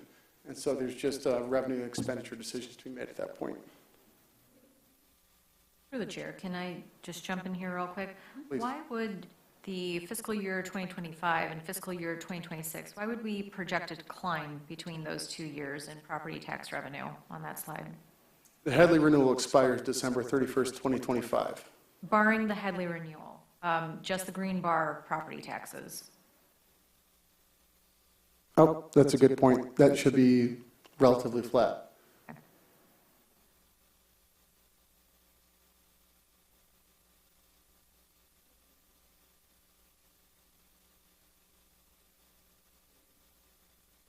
This slide was presented at the workshop, and I apologize for all the words. So I can just summarize. It's been asked of the city manager's office to talk about the government operations before and after Headley. So to help understand what has been done with Headley renewal millages. So I tried to do that on the left and right. So you'll see a lot of additions through departments that didn't exist when you had a smaller general services administration. So the communications department, which was created in part of response just for meeting modern government expectations around communications and engagement. We did not have a human resource department and or director before that. So we've staffed a human resources department, professionalized that department. We did not have succession planning in the city manager's office. There was not an assistant city manager. We didn't have centralized facilities expertise, so you've seen the task force is working with James Jameson right now, our first facilities manager. And so now we have intentionally budgeted expertise to improve the efficiencies of city government facilities. Election services expansion, of course, there weren't cybersecurity needs there about 10 years ago, and the service needs have obviously changed over the past 3. So elections have proven to be more dynamic in the past 5 years. In IT, the city did not have an IT budget. IT was, again, a function that was decentralized across the departments, and your directors were expected to understand their networking needs and IT needs and then budget independently. So since then, we've professionalized IT, as you know, through the contract that was approved earlier last year. And the true cost of IT for a local government right now in our budget is $650,000, and that does consider how the world has changed in terms of cybersecurity needs and digitizing infrastructure, accommodating remote work environments safely and securely. The costs of government have just changed in 10 years, and the expectations. To quantify that contract, again, you could see the city. The city's revenue increase of $409,000. It doesn't meet the expense of the IT department, which is $650,000 not in operating, which includes capital requests. So that just helps to quantify it a little bit.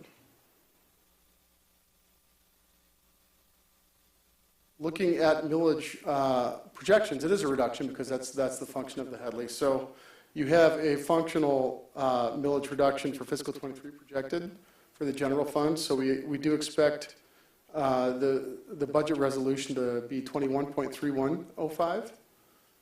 That is based on the most current numbers that Phil received from county towards the end of the week last week, and that we just received those.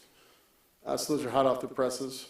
It's a reduction of 1.396 from the previous year, fiscal 22 budget adopted.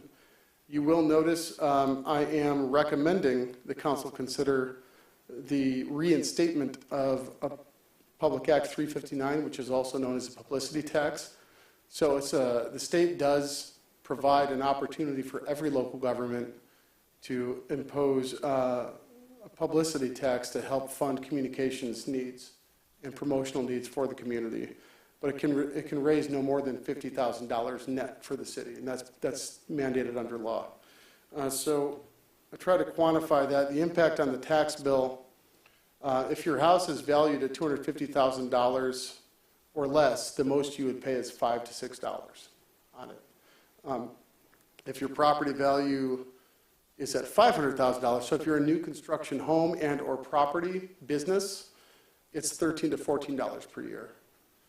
So why am I introducing this? Is because the world has changed and expectations of communications has changed.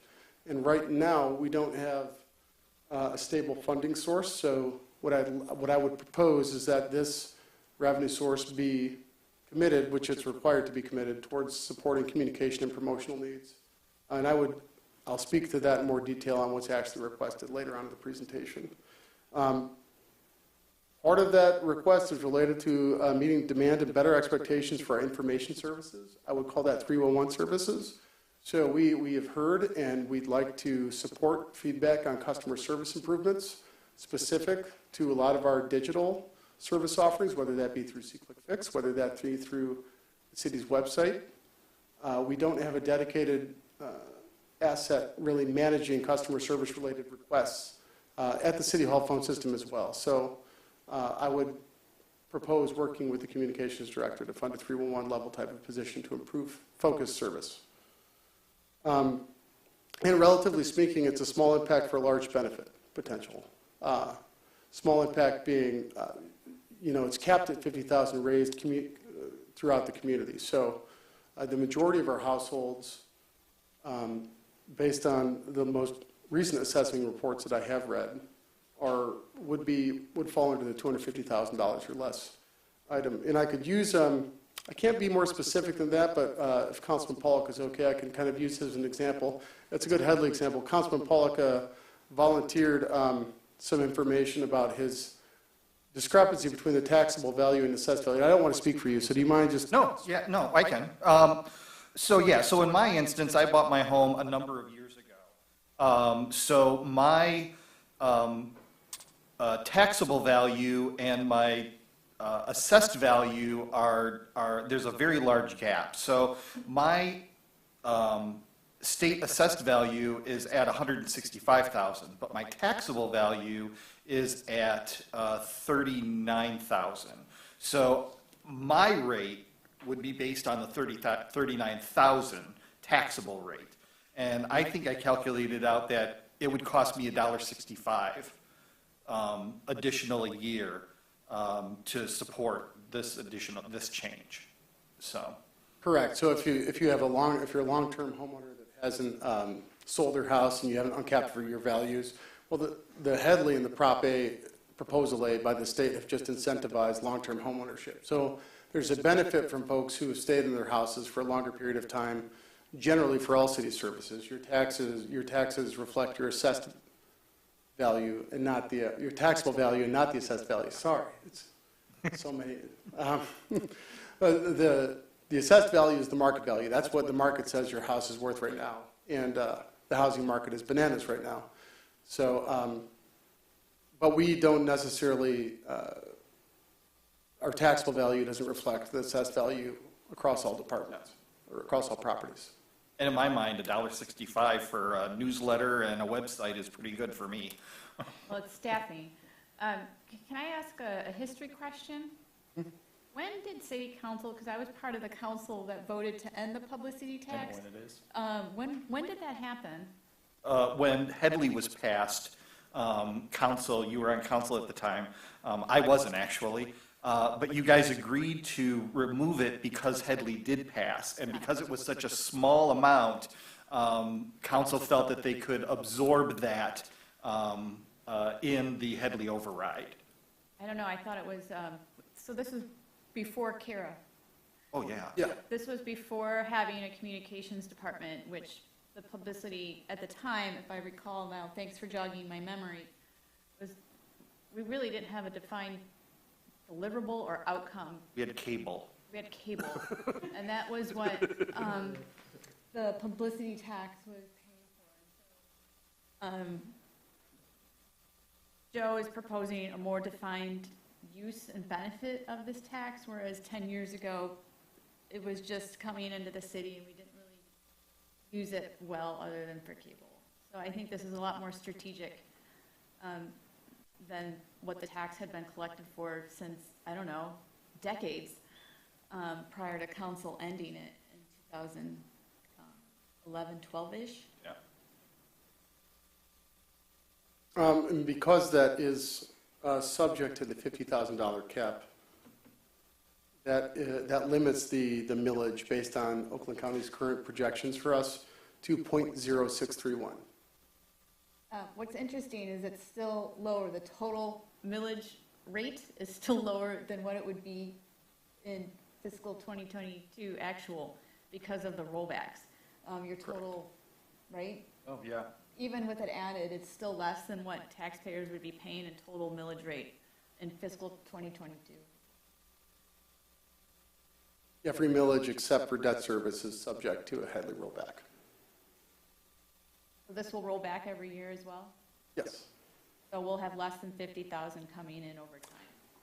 Well, no, you can always raise $50,000. So the millage will roll back, but it will still change what we would have to apply. Ultimately, we just raise the $50,000 for whatever the millage rate is required to raise $50,000. I got it. Because the taxable value increases on properties, in my head, I know how to explain it. I just go to Phil's formula. Yes.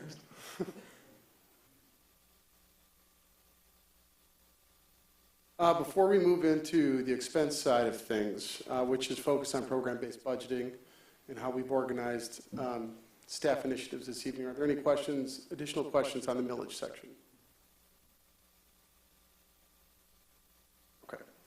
I will ask our Assistant City Manager, Kyle Paulette, to just give a brief introduction to program-based budgeting, and then we'll transition into the expense presentation.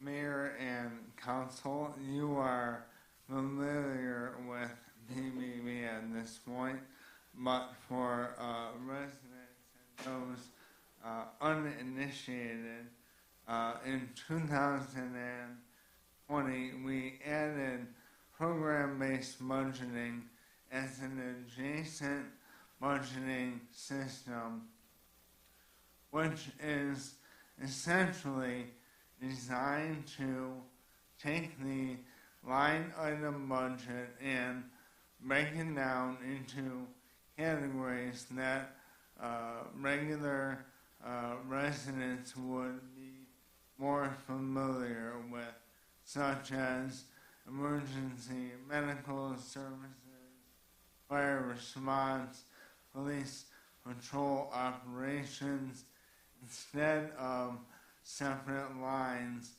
which to the untrained eye really don't mean much. This system is meant to look at the services provided by the city, which is our main goal, instead of being bogged down in the financial realm. Next, please.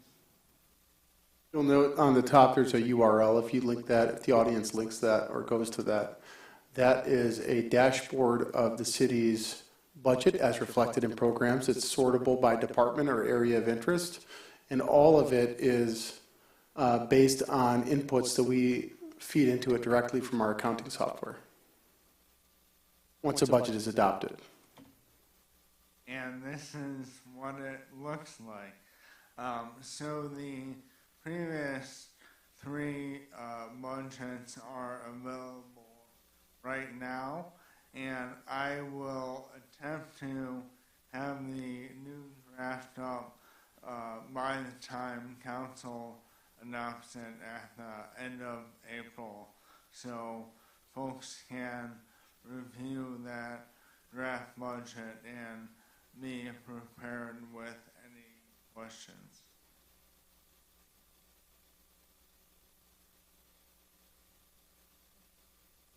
All right, moving on to budget initiatives. So over the past few years, I have organized our budget initiatives around City Council's strategic priorities, what we call critical success factors. So the expenditure, to build on Kyle's point, investments are priorities. They're oriented around all of our City Council strategic plan outcome areas. We invest in programs and services that the city will provide for the community, and we assign the funding and staff in order to do so. That's what the budget reflects. Personal requests are organized around succession planning objectives or service level needs. You see this stamp on the right by an initiative. That means it's part of the City Council strategic plan. We have 8 critical success factors, most recently updated during the 2020 City Council Strategic Plan exercise: economic prosperity, safe, protected, engaged community and supportive infrastructure, accessible transportation, strong regional partnerships, organizational and financial excellence, healthy, connected, invested neighborhoods, and climate adaptation and resiliency, which was added by this council in 2020. For each section, you'll see a definition of the success factor, how council defined it during their planning exercise, and then you'll see investment highlights that are related to that. And you'll also see a snapshot of the program as represented in the dashboard that Kyle just mentioned. So for economic prosperity, really on the personnel side, you'll see each, if there's a personnel deviation or change, and or just a focused concentration area, it's going to be noted on the left side. And on the right side is a snapshot of initiatives that staff would choose to highlight based on the previous budget workshop. So on the CED side, I'm presenting on the director's behalf. I will say I'll use this opportunity to update the public and council. We have submitted an offer to the next director. He has accepted, and I expect him to hopefully start in early May. And that gets into department staff transitions and succession planning. That is going to be the focus of the CED department, as it's my focus right now. So we have lost 3 key leadership folks in that department over the past 6 months. And so this department is very much focused on core services and succession planning. Service focus areas for this department include code enforcement, planning and development support, and building services. So that's our building officials and our trades folks and our contracts related to do so, who go out and do our inspection work.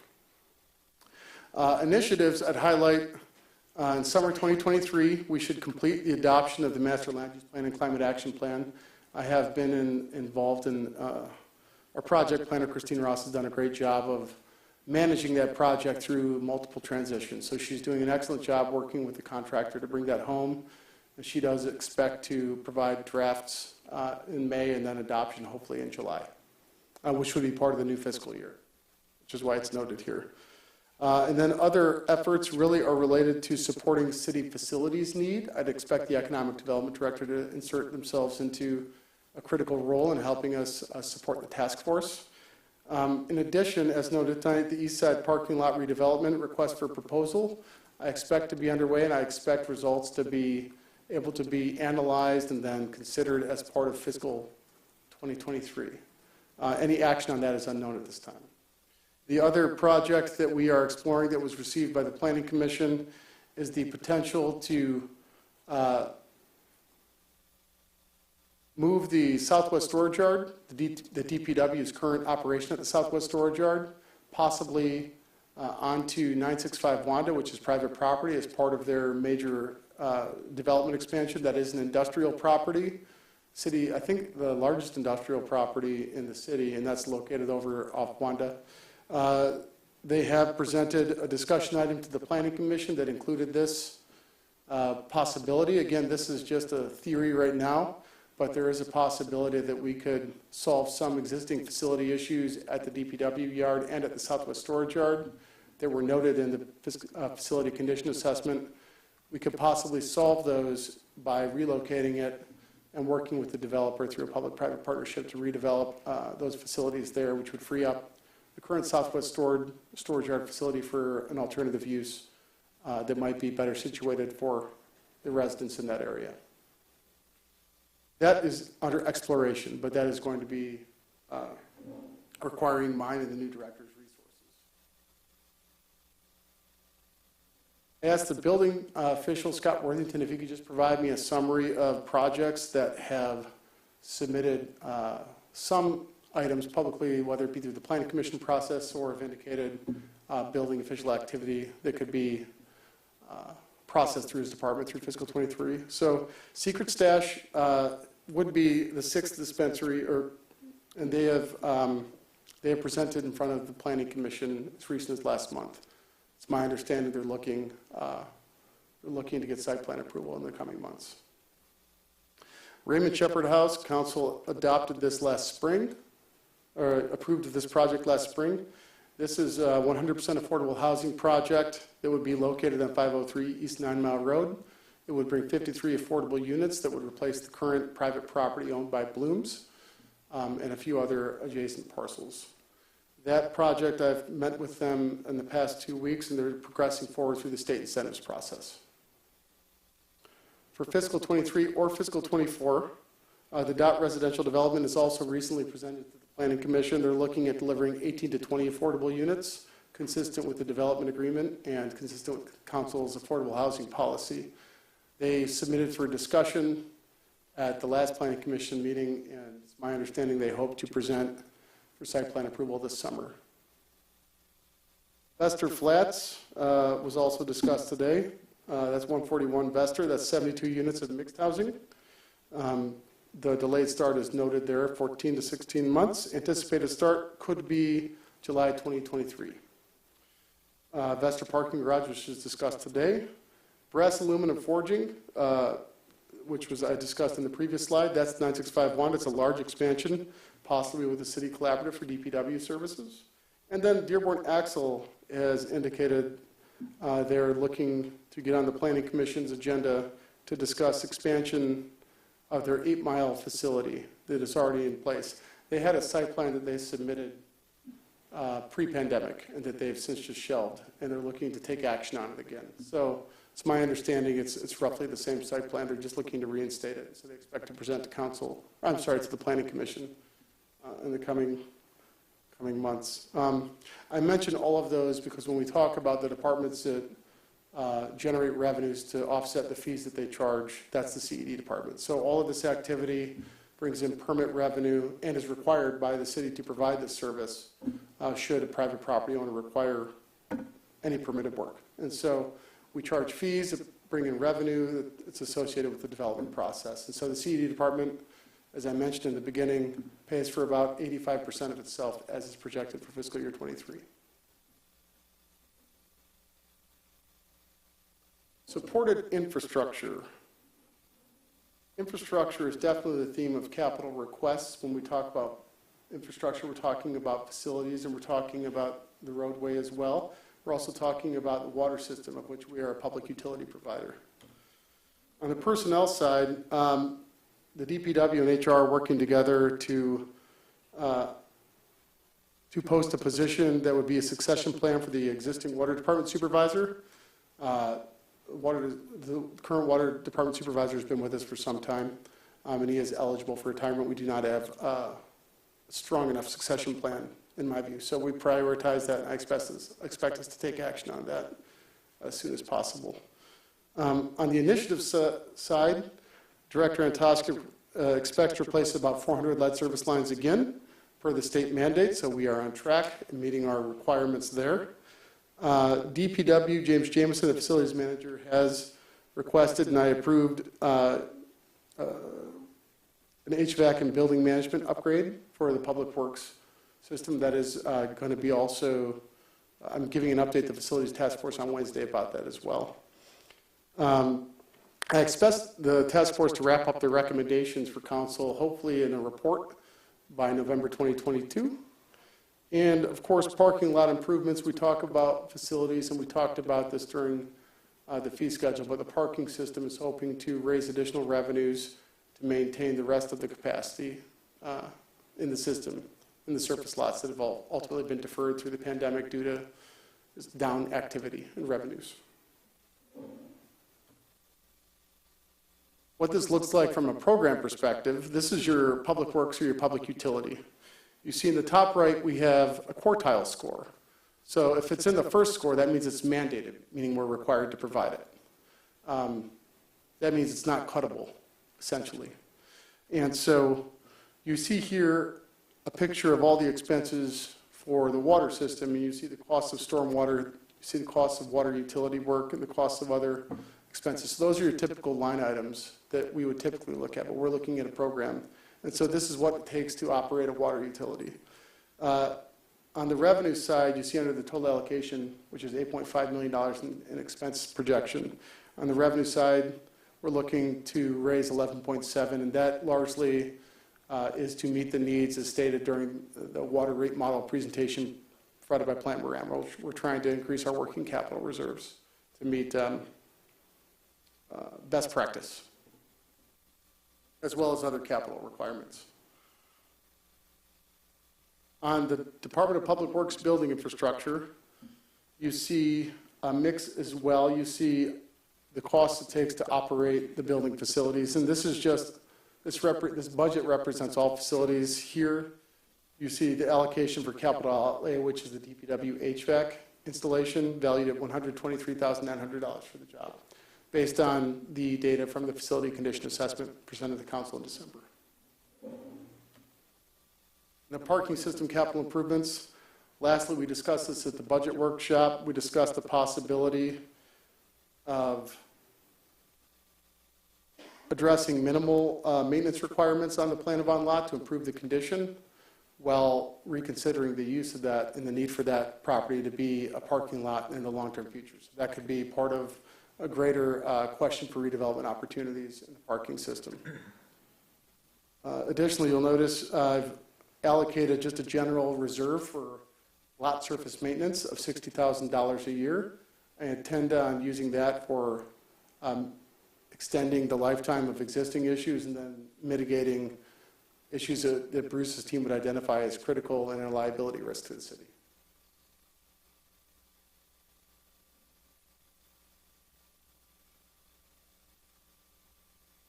Third factor focuses on public safety and engagement. On the personnel side, you're going to see us recommend the assistant fire chief position that I alluded to earlier. That's a succession planning priority from my view for the fire department. And we have also worked with our partners at the DDA to secure a shared position that would create a dedicated downtown police officer program through the police department. The DDA has agreed to a 50-50 cost split on that, which is roughly valued at $60,000. So the general cost of one patrol officer fully burdened with benefits is about $120,000. On initiatives, the police are investing heavily in patrol technology and platform upgrades that are part of our transparency objectives, strongly related to body cameras that we adopted in 2017. The police department, through the drug forfeiture fund, expects to purchase its first hybrid vehicle, which I'll let the chief speak on if there are any additional questions. The fire department is focusing on community risk reduction programs and, as I referenced earlier, prioritizing legacy fire engine replacement priorities. So this is a snapshot of patrol operations. This is in scores of 75 in the program-based budgeting score. As I referenced previously, the patrol officer program brings in revenue of $60,000 from the DDA to support the patrol operation or the use of that officer. And the Axon system upgrades, as I talked about earlier, which is really an upgrade of all the systems that are becoming out of warranty and end of life for dash cams, tasers in our interview room, and secured cloud evidence-based storage that the prosecutor interfaces with the department with. All part of the upgrades, and that is planned to be, the cost of that is $315,000 for that operation. The police department has spread that out over 5 years, creating an annual contract cost of $63,125 for that service. If you look at the chart on the right, you see the general fund budget expenses at 90%. All other expenses, patrol operations make up 10% of the general fund budget from the program perspective.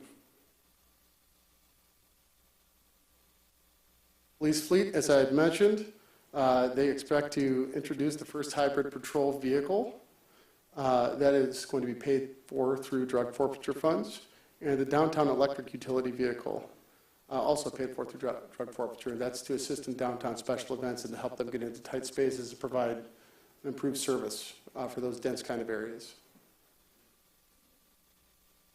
If council has any questions after these success factor categories, please let me know. On the fire department administration side, you see the assistant fire chief recommendation and chief's priority of funding health and wellness equipment for her staff. We want to make sure that we continue to commit to the health and wellness of our people. You'll see that reflected in her capital budget. This program, you see a breakdown of the cost of fire command and the cost of fire support staff, office administration, and other costs related to the administration of the fire department.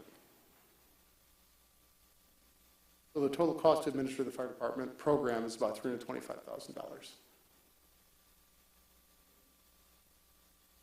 When you look at prevention and investigation, this is the focus on community risk reduction.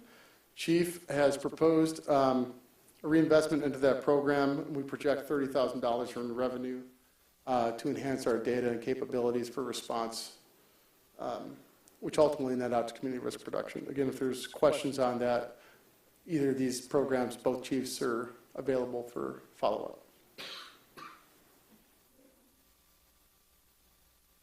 In fire fleet management, we have a 1996 fire engine that is a priority. It is certainly out of compliance with standards. We have option one, which we've applied for, which is an AFG grant. They fund the majority of it, and the city has a minimum match requirement. Option two would be ARPA funds to outright purchase it. And option three would be 5-year financing. I did not include an option four, which would be not funding it. It is a priority, and I do have a capital reserve set aside to meet that grant match and to possibly use to offset ARPA requirements. But getting our fleet right-sized and back in life cycle is a critical priority for public safety. Council did approve the purchase of a second ambulance with the use of ARPA funds as the first purchase of ARPA funds earlier in March 2022.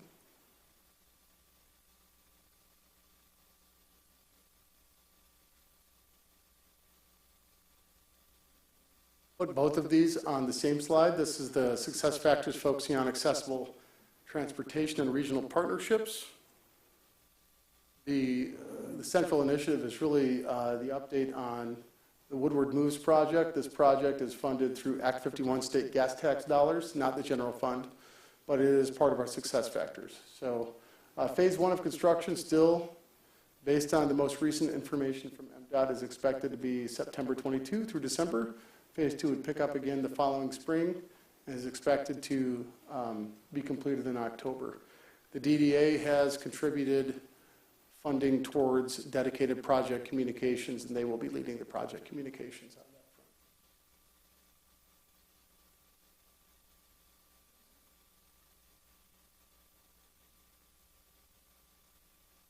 front. Organization of financial excellence. You are looking at our recommendation to staff a dedicated communications customer service representative. The funding from the publicity tax that we discussed would largely be the source to help us do that with confidence. And succession planning for crisis communications remains a priority for the city manager's office. All of the experience and knowledge is in the director's brain, and I'd like to focus on cultivating a succession plan for all that knowledge and experience. The director has done an excellent job in giving us an actual policy based on development and programming that she's experienced over the past 4 years. And so we're in a pretty good shape now in terms of a policy. We need to cultivate some experiential depth. Initiative, really, I'm focusing on post-pandemic revenue stability, that I'll speak about in a little bit. We want to sustain the AA credit reading increase that S&P gave us this month. So we want to continue to budget with as much foresight as possible. The communications department expects to issue an RFP for the website, which the contract is expiring, I think, next spring, so they would probably be giving themselves some time and issue that RFP this summer. And we will continue to focus on quarterly budget adjustments. That's the finance department. So this is just the administrative side of things. Less interesting for most. Through the chair. So we talked about the AA credit rating increase. Can you share with us how common that is for communities to have? We know that it means that a community is very financially stable, it's very financially responsible, but does Royal Oak have a AA, Hazel Park, Oak Park, Birmingham? Do we know if we're in line, or are we above what other communities are? I don't know that, but I can reach out to my networks and see what I can pull. I do know that in order to obtain a credit rating, you have to issue debt. And so one of those communities would have had to have issued debt at some point in the last several years to get an updated rating. Thank you.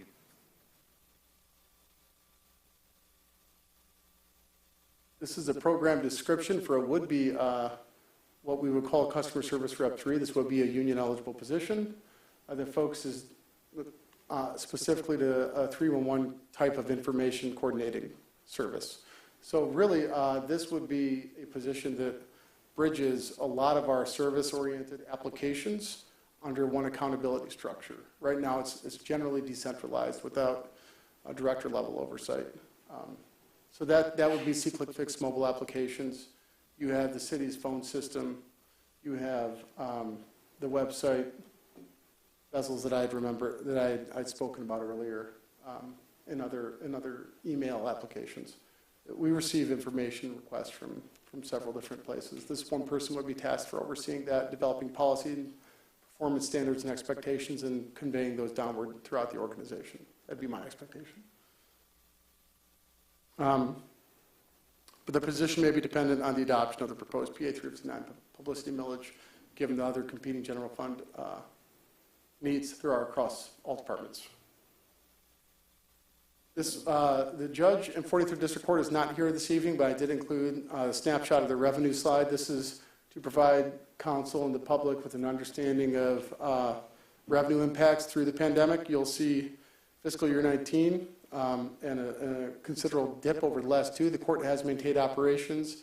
It is meeting its state mandated performance requirements, and it is also focusing heavily on community programs that are reflective of council priorities and policies. And the judge spoke at length to that during the budget workshop. Again, if you want to see the judge speak to that, that is available on the city's YouTube channel on March 19th, and it's on demand. At this time, the judge right now, because of revenue losses, is just holding any position vacancies vacant until we see revenue stability. He does predict some stability coming out of 2020 and 2021. But to be clear, the court is within the general fund budget, so revenues do have an impact on the bottom line of the general fund. We spoke about this during the fee schedule presentation, but this is an illustration of the parking fund revenue projections versus the actuals. The projections were in blue pre-pandemic. We were actually going through the budget process when the pandemic initially hit in March. And the actuals are the actuals. That is year to date as submitted by the system and Bruce, our general manager. So ultimately, there's a significant revenue loss of about $22 million plus the parking fund is received since throughout the duration of the pandemic. And so that's really the hit. City Council addressed this during the March 2014 meeting when we had a discussion about the fee schedule, which is also part of the budget process. The rate implementation is expected to be May 1st, 2022, based on the projected activity from Reef Parking and other inputs by the downtown business community. We are projecting that the rate increase should offset the projected deficits based on the lower sustained activity levels. And we do hope to reinvest in the maintenance of the parking surface lots, as we discussed heavily. Only two more left. Seventh focuses on healthy, connected, and invested neighborhoods. There's no personnel change here, but the DPW has a significant change, and we'll talk a little bit about our park improvements. We do have two MDNR funded park projects, which we have 50%, we're obligated to match at 50% with our capital budget, and we have a district tree program. So the Parks and Rec improvements, you look at the total project contribution of $250,000 that the city is obligated to meet towards Wilson Park improvements. I'm happy to report Lorena's team was just informed that Oakland County Parks did award us a grant of $100,000 for funding support to be applied towards Wilson Park, which is excellent. the details behind that are TBD, but I want to thank Commissioner Cavill if you're watching, and they did support our grant application. So thank you, Oakland County Parks District, and thank you to our supporting legislators. And we also are obligated to spend $136,000 in Martin Road park improvements, which really focus on accessibility, which is also a critical success factor of council, to make all park pathways accessible. Splash pad construction and invoices will largely be paid for in fiscal 23, which means it's after July 1, so you'll see that reflected in capital outlay parks from the park bond money. And finally, Director Antosik is recommending that the city increase its investment in district tree trimming program. Right now, they lack adequate personnel supply to be able to meet the need to maintain proactively the city's public right-of-way trees. And so what they're proposing, now that they have a lot of data from Davy, they've built a database from our tree consultant, Davy Tree. They have good enough information that they could actually proactively manage our trees by a quadrant basis, a rotating quadrant basis. And again, I'll let the director speak to that in detail. But he has requested $100,000 increase in contractual services dedicated to establishing a district tree trimming program. This is similar to our neighbors in Oak Park who have spent the same amount and made the same program adjustment in recent years to try to get ahead of their public right-of-way tree maintenance. And finally, closing with climate adaptation and resiliency. No change on the personnel side. Really the highlight here is we hope to expand the organic waste program. That's been very successful thus far. We're getting tremendous feedback from all parties. We have had other municipalities in the state ask us how we did it, and they're looking at Ferndale as a model to introduce organic waste program in other communities. So really successful areas there. We still have earmarked downtown compactor improvements. That is overseen by our zero waste coordinator, and she also won a grant, which was addressed at the previous council meeting, that would introduce recycling program for the first time to our multifamily apartments within the city, which is a service that is not provided, so that's a service enhancement.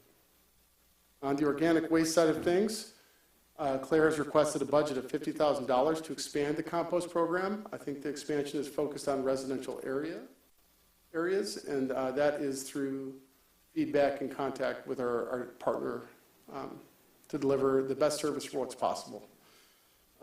Our hope is that it continues to grow and our ability to deliver the service continues to be invested in. We have earmarked $195,000 to improve the downtown compactor, and as I said, $200,000 to put towards introducing a recycling program for multifamily apartments and properties located within the city. That $200,000 program expense is offset by another grant that Claire won, valued at $160,000. So the city's total match for that program, for the recycling program, would be $40,000.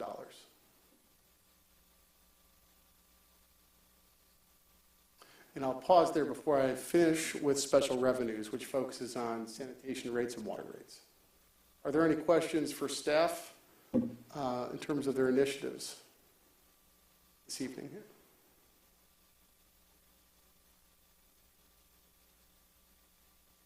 Special revenue funds, sanitation rates are still projected to remain relatively consistent thanks to the grant offsetting the cost of enhancing the service for recycling. You'll notice that really still reflects the millage rates, and whatever we're not able to collect to pay for the service through millage is assessed through a fee. The bigger changes on the water rates, the city did reach out to Plant Moran, a third party, to assess our water department needs and give us the data and give us a recommendation based on a model of rates based on the needs of the system. And they presented those results and options to City Council during the March 14th meeting. During the budget workshop, we went through those three options, and a consensus of council agreed that option number 3, which would be to minimize the impact on rates but still deliver on the capital needs by issuing debt through revenue bonds, would be the best way to go. So here's a chart. You see the water rates going back to 2012 and they're relatively incremental and flat until you get to 2022, and then you start seeing the increase. That increase is largely associated with investments in capital improvements for the system and other state mandates that we'll discuss in a moment. This is just a snapshot of the Plant Moran model to remind everybody about what went into their model summary. So they really looked at the cost of obtaining water and selling water, the cost of managing sewer as it relates to being a member of the Oakland County Water Commission's Coon Drainage District, a cost for state mandates such as lead line replacement, which we're required to provide, and a cost for other capital improvements that we're proposing be financed rather than to be paid for through annual rate increases. So it's off as rate increase. This is a snapshot map of the improvements that Department of Public Works and Engineering is planning for over the next 5 years. The pink you see tentative lead service line replacements to be scheduled over the next 5 years, and the blue you see the water main projects, which are significant infrastructure investments over the next 5 years. The notes on the right really just wants to, again, like millage rates, no community is the same. It's difficult to have an apples-to-apples comparison of your public utilities.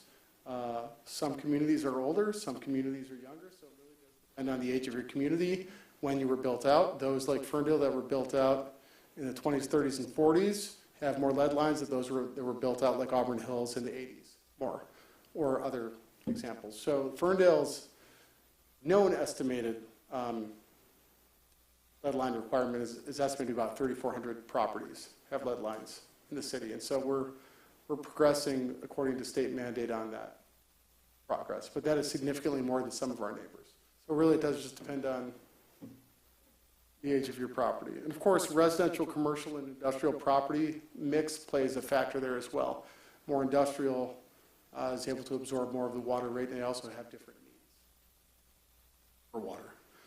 So planned capital outlay is substantial for the next 5 years. So the state has mandated, and it's an unfunded mandate, they've said that we have a clock to replace all private lead service lines, and the estimated cost, based on what we know to be today, is about $25 million.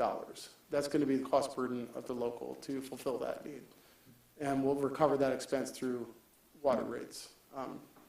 The sanitary sewer system improvements, we expect about $6.3 million in investment in sanitary through 27.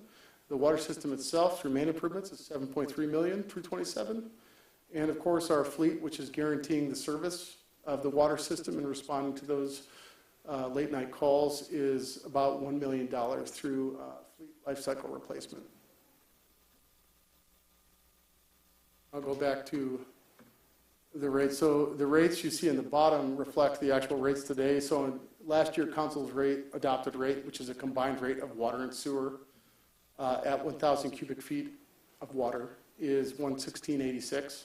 That increases to 128.37 the next year, and so on and so forth, as described in the chart. And these rates reflect us issuing $15 million of debt to deliver the water and sanitary needs. We'll issue separate debt through the state's revolving loan fund to meet the lead line requirement because we get a better interest rate there.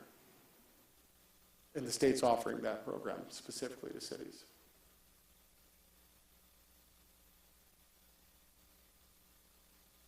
This is a timeline update. So this is the first reading of the draft budget. The budget details were in the packet for you to review and to comment on.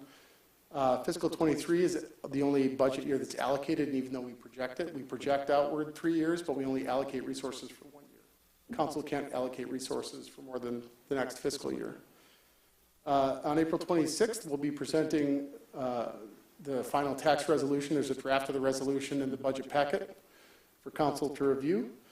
And on May 9th, the charter requires us to publish the budget details book and make that available in all public buildings, including the library, which we will do so. And July 1st, we do it all over again, and we'll kick off the fall with our CIP planning update, which is an annual process. Are there any questions from council? Thank you for your time.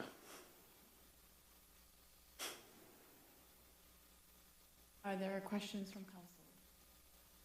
I just want to remind folks that the city council and staff directors had a Saturday all-day-long budget workshop on March, what day was it? It was in March 12th, and really dove deep into all of these topics. So I appreciate the summary and the adjustments and the incorporating feedback from council from that workshop to this presentation. Are there questions from council at this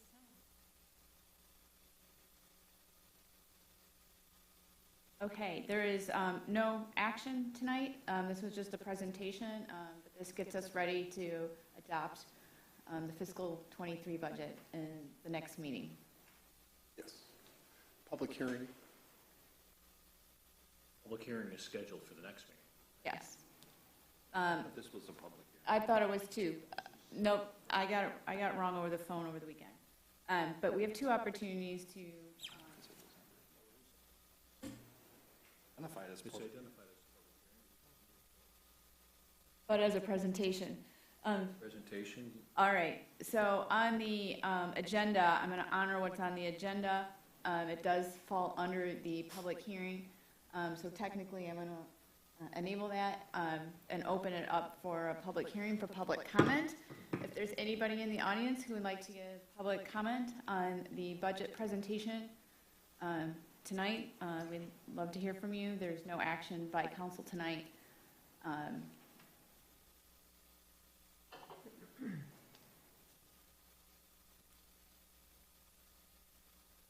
All right, seeing none, I'm going to close the public hearing, and that is the conclusion of this item since there's no action taken. And I'm going to move on to the next council. Sorry, just through the chair really quickly. Since this was a public hearing and it will be voted on by council, it will be on the consent agenda at the next council meeting, correct? No, it will be a regular agenda item and a official public hearing at that time. I thought this was a public hearing.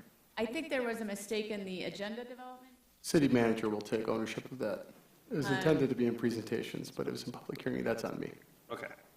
So I honored what was on the agenda tonight as published, and we are going to have another one as discussed for the next council agenda item. All right, moving on. Hey, let me just make sure we number these 60.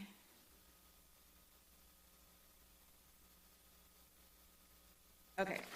Now I'm moving on to the consent agenda, and I'm going to read it in entirety. It's 6A, approval of the regular meeting minutes of March 28th, 2022.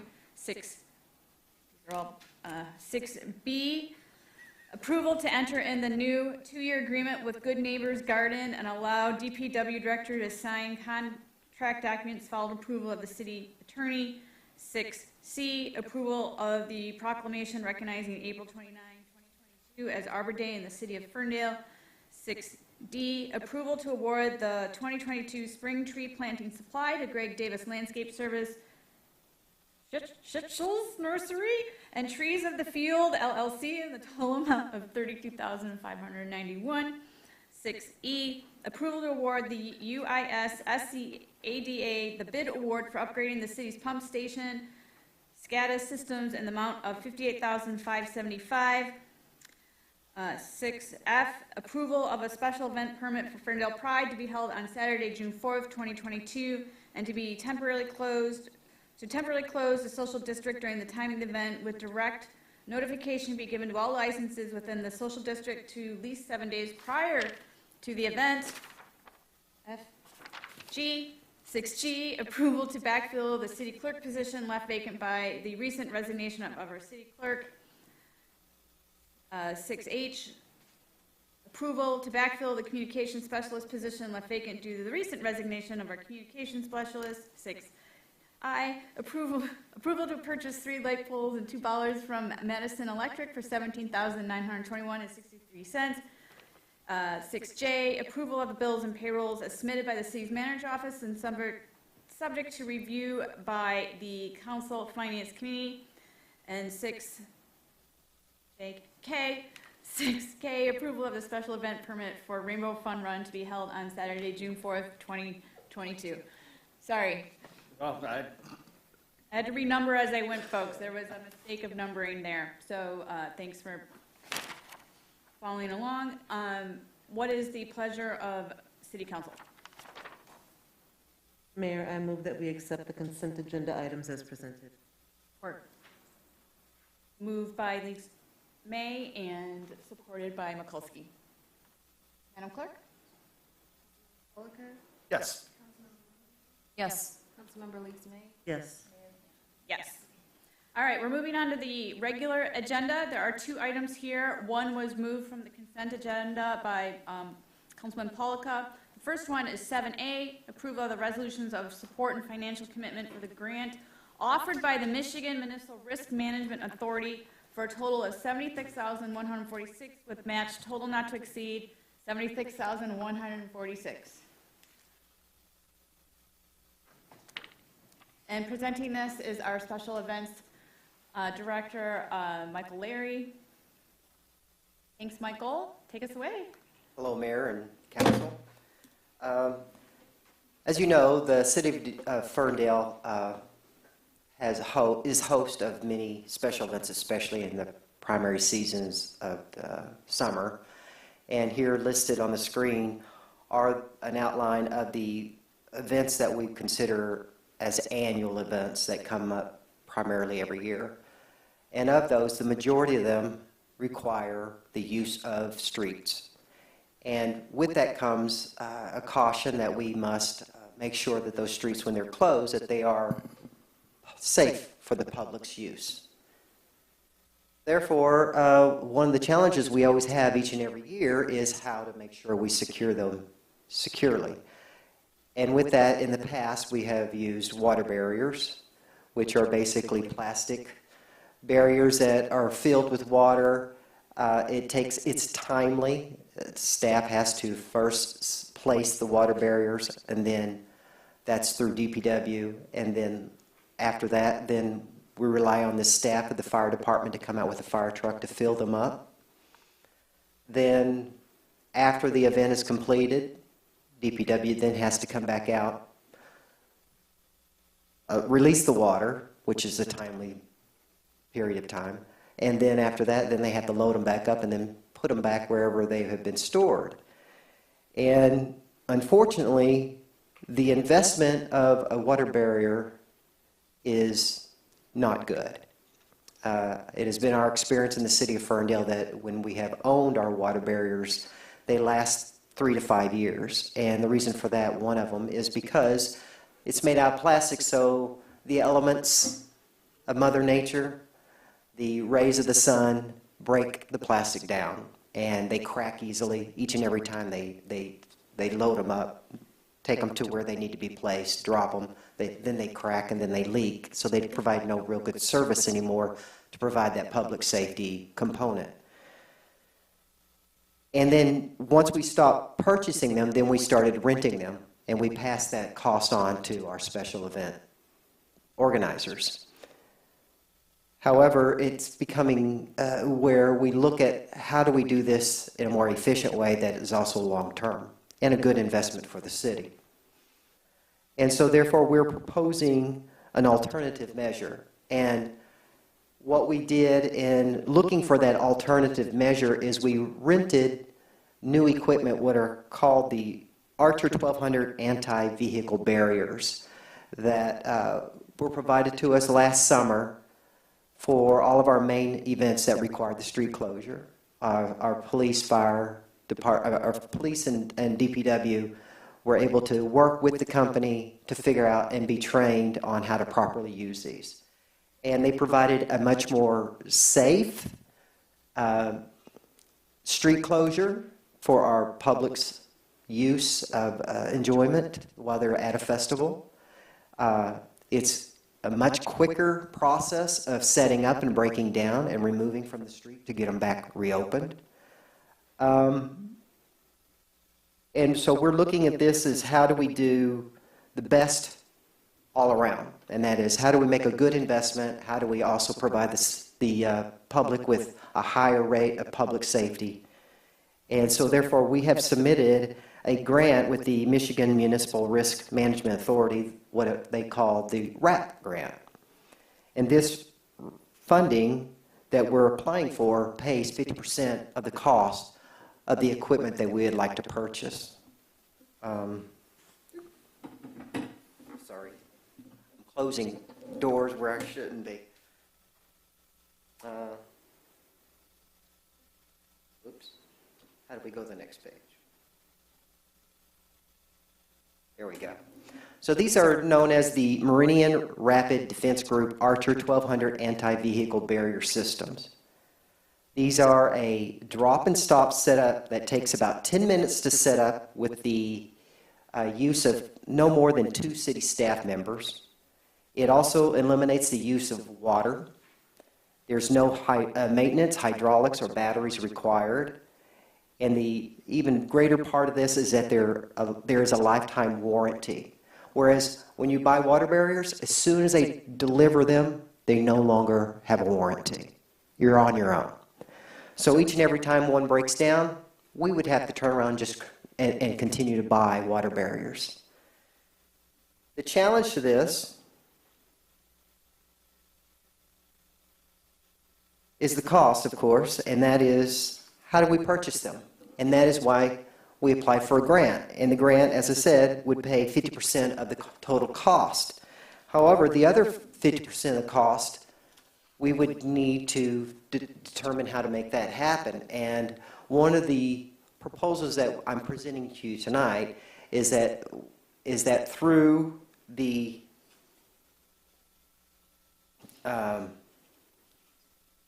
city, that we would apply with this application, that the city would be able to cover the other 50% of the cost. In return from that cost, that through the special events, we would be charging a service fee for the use of these new barriers that would help reimburse the city for those funds.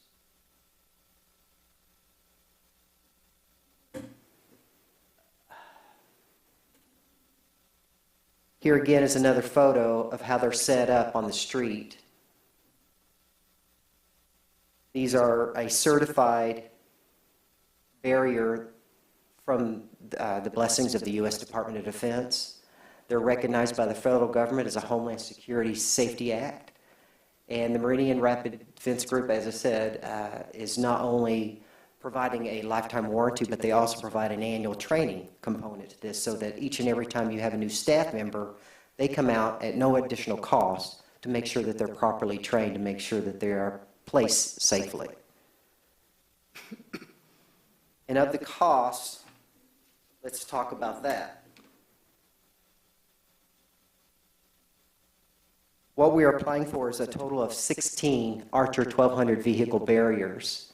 This would also include the trailer that they would be moved from storage to the street and then back to storage. It would also include 2 haulers, which are the equipment that actually is able to lift it at an angle so it's able to be moved and rolled to where you need to place it. And then once it's placed, then it's stationary. And there's also the cables. If you see in the one photo I showed you, that there's a cable that goes from one barrier to the other to secure the space, but it also still allows access for a person to be able to pass through if they need to. And then, of course, as I said again, that there is a lifetime warranty. The total cost of these 16 barriers with all this equipment, that would also include the freight and delivery from California, is $152,292. The grant that we're applying for at 50% is $76,146.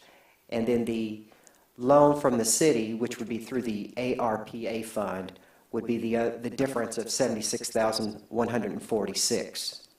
However, our proposed plan for the reimbursement of that $76,146 would be at the charge that we would, each special event would have to pay the city back at what we have is a level 4 and a level 3 of special events. Level 4 being the highest level, and that's primarily an event that includes a liquor license and then has up to 10,000 or more people.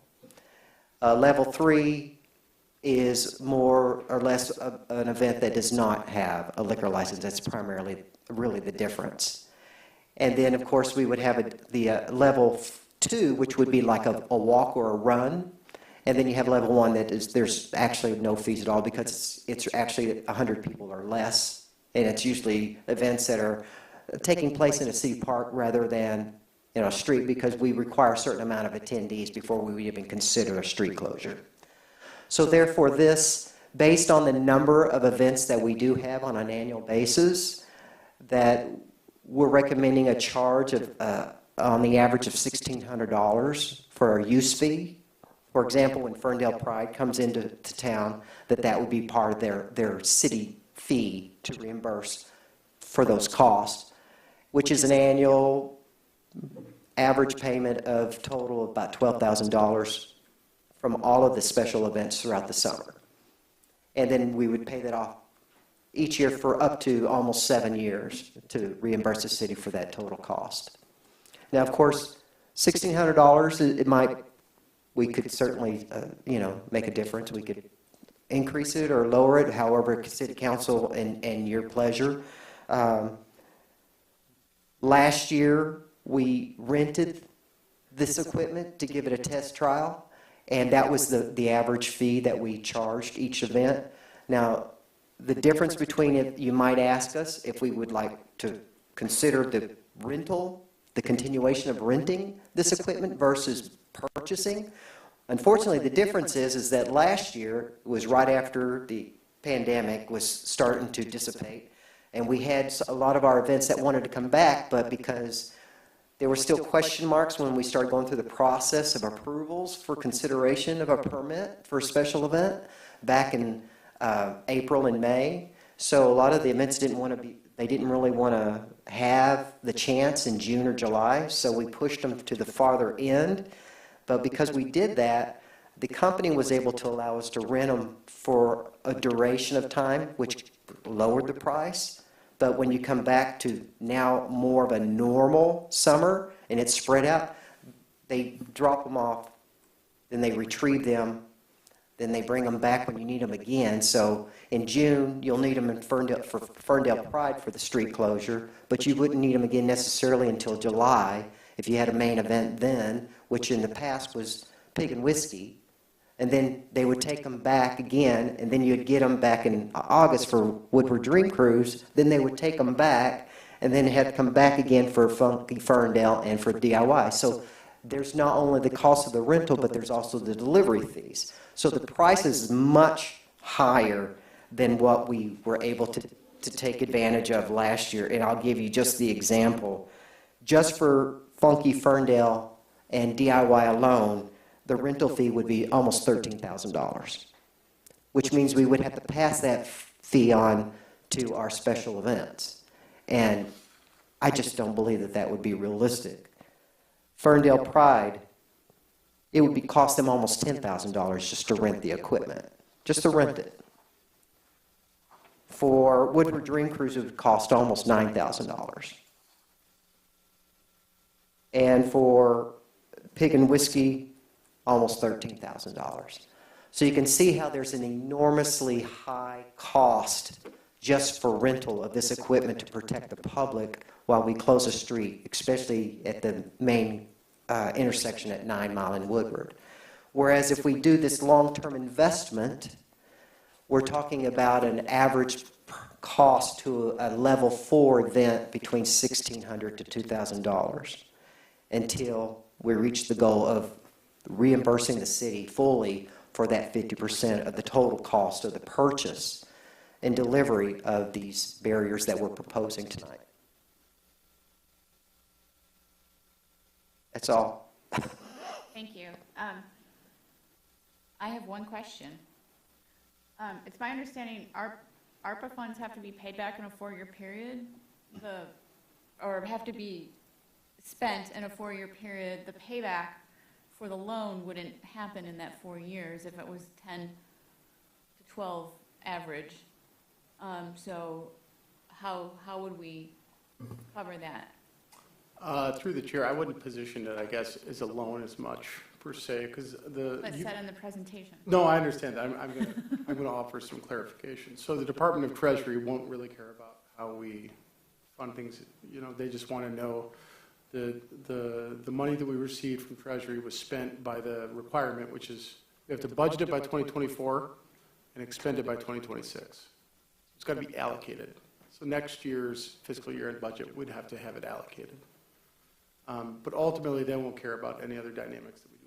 Okay, so I see, you're upfronting the cost to pay for it now, and then we. Through the chair, it would yeah. be City of Ferndale property, and the proposed fee would just help amortize the cost. Yep, I understand. More clarity on that, so thanks. And did we charge events the water barriers before? I don't remember that from, okay, so there's really no change in. The water barrier fee, when we had them, was an average about $500 an event that was being charged it was the use fee. Okay. So this is an increase, but increased safety overall. Correct. Okay. Are there additional questions from council? Through the chair, what is the life expectancy of these barriers? The life expectancy of the barriers is close to over 20 years, between 20 and 25 years. But the good point on that, glad you asked, is they also, at no additional cost, they will come annually and review the equipment and do any touch-ups, such as like the painting or anything because they come either white or yellow. We can even have them customized if we'd like. But they will annually review them and make sure that they're up to par, and they will replace them at no cost if there's any damage to them. And again, once any new staff members, they at no cost also once a year will come out and train new city staff members that are like, for example, with the police department or fire department or with the DPW. Well, sorry, through the chair, I'd suggest that we put our logos on it, but we could also have an opportunity of renting them to neighboring communities, and I don't know if they would necessarily want them if they had our Ferndale logo on them. Mm-hmm. Greg, just to let you know, also through the chair, I did inquire about that, and it would be allowable. It would not affect our lifetime warranty if we did rent them out to other municipalities. The condition of that is that the company would come out and train their staff to make sure they're using them properly at no cost. So we wouldn't have our staff go out, install them? Right. Okay. They would come out, we'd make an appointment, and they would go to that community, train them on how to use them properly.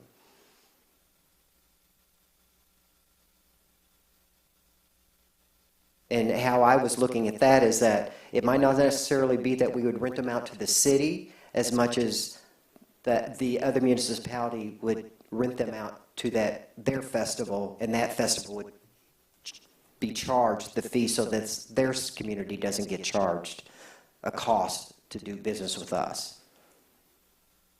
Through the chair, I just wanted to clarify too, the previous fee for water barriers, the $500 just reflects the actual physical barrier. The reason that was such problematic is it often required our firefighters overtime to come and fill the barriers in the morning to meet the special events timeline, and then it would require DPW oftentimes overtime to empty the barriers, and there were a number of barriers after an event. So all of that contributes towards the cost of a special event for water barriers, true cost. If I may, through the chair, what will happen with those plastic barriers? We don't carry them anymore. Don't carry them. We unfortunately had to dispose of them all because they were no longer any good. You weren't holding water? They were not retaining water.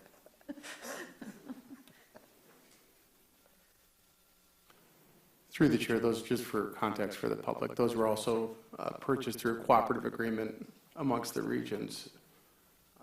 And it was a benefit of some of our public safety arrangements in the region. So it was a benefit generally for the region. It was a test. I'd say the water barrier integrity didn't meet the test in terms of standards.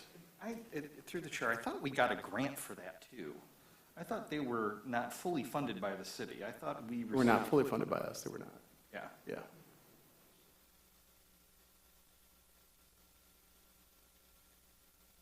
All right, so we need a motion to proceed by council. Thank you. Different motion, I think it was. I can read it if you Got it? Yeah. Got it? Okay. I move to approve the resolution to support support and financial commitment for a grant offered by the Michigan Municipal Risk Management Authority, MIRMA, for a reimbursement of $76,146 against the full cost of $152,292 to be charged to account 281-000-977.000 and authorize the city clerk to sign the resolution as submitted by the special events director. Support. Moved by Polika and supported by Leaks May.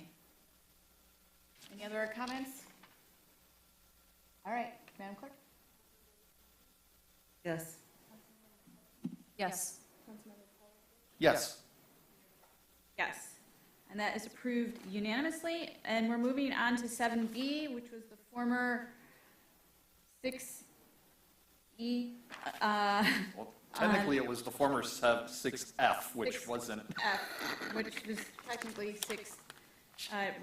We're just going to move on. And it is the approval of short-term repairs of Woodward Avenue and 9 Mile crosswalks in the estimated amount of $75,000.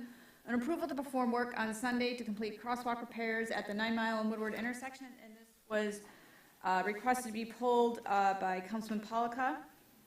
And I will let you lead with questioning. Thank you, Mayor.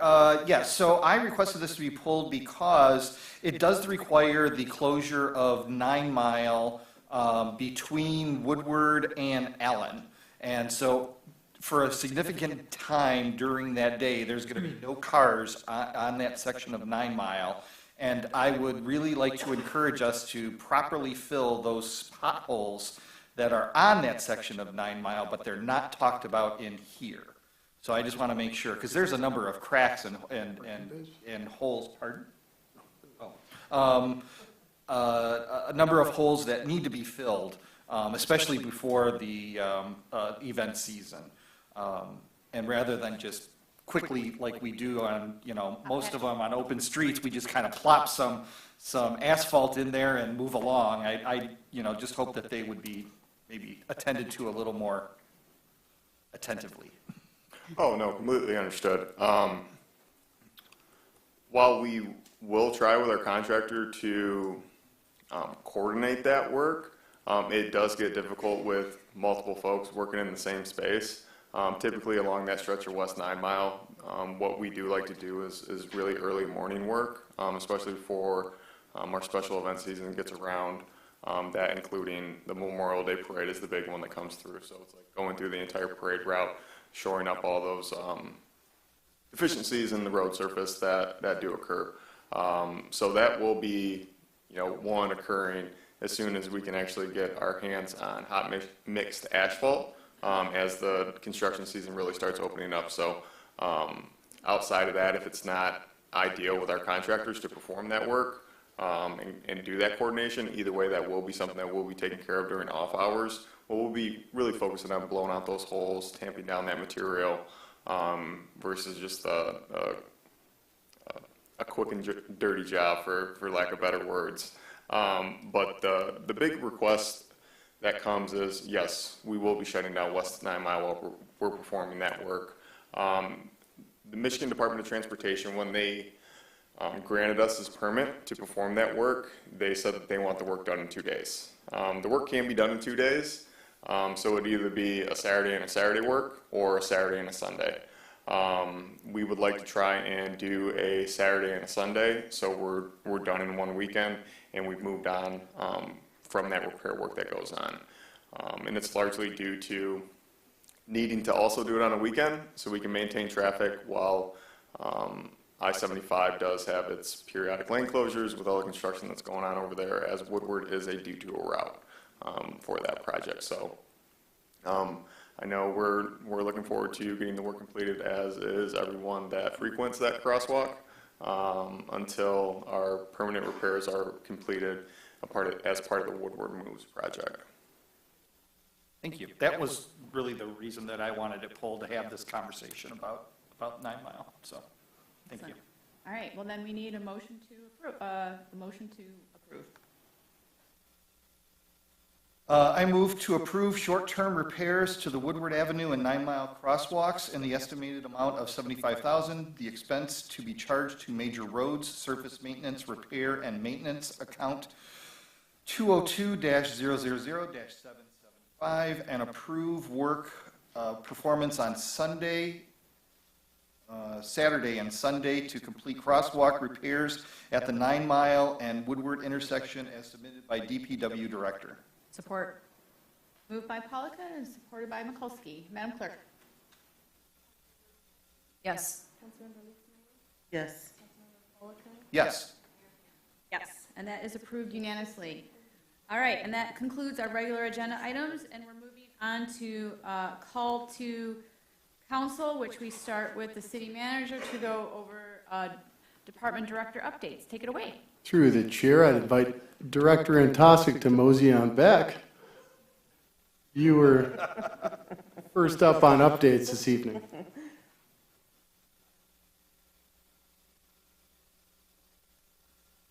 Yeah, so good evening again. So the big thing that we have going on at this time is today we did start our 2022 local paving program.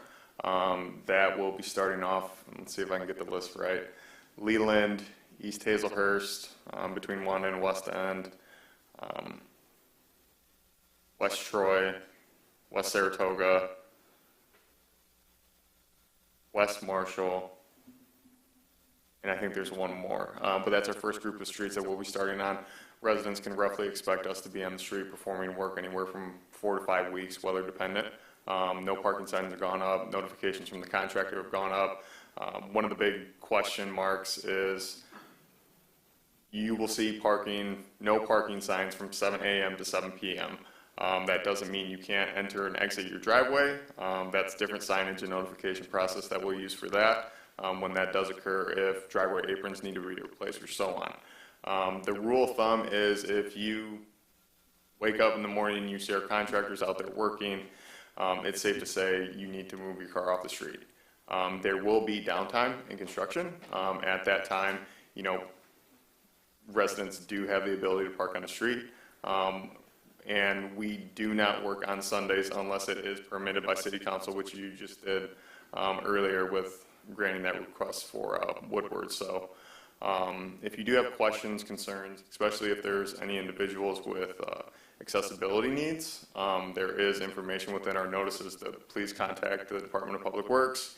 And between us, our inspectors, our contractors, we will work with those residents that need those special provisions and stuff like that.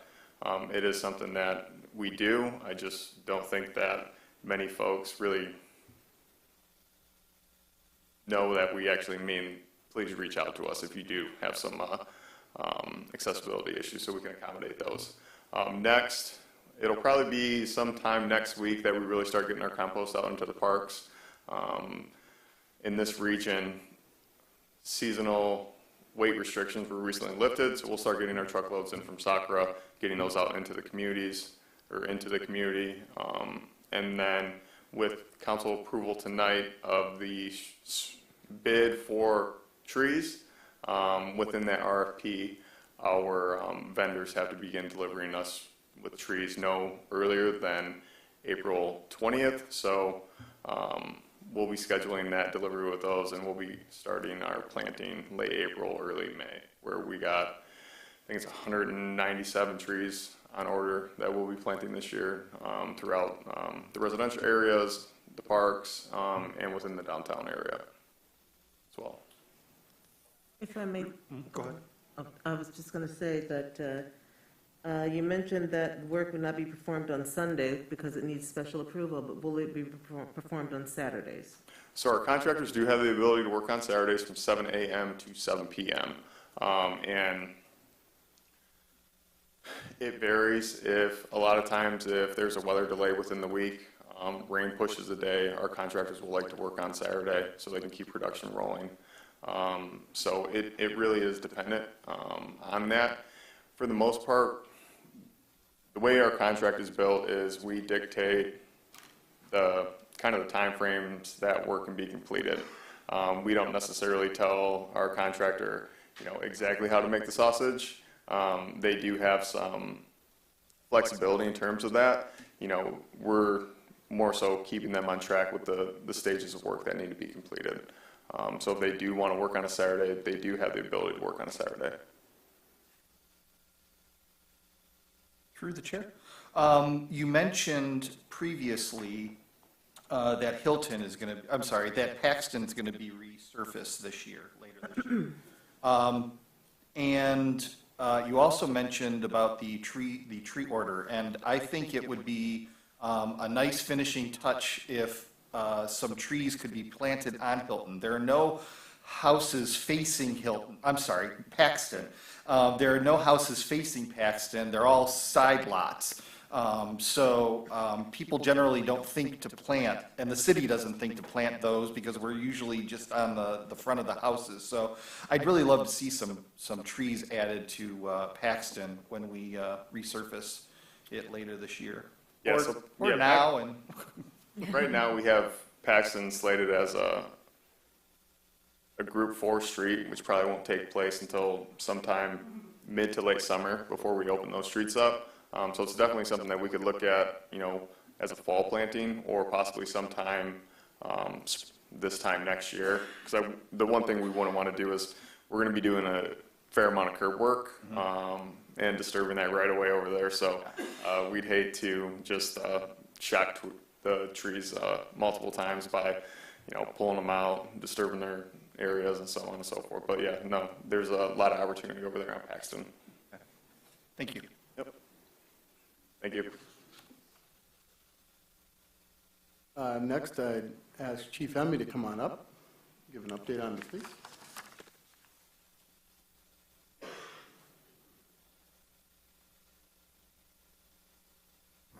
Good evening, Mayor and Council. I'm going to try to keep this brief and kind of taking a while to get through this meeting.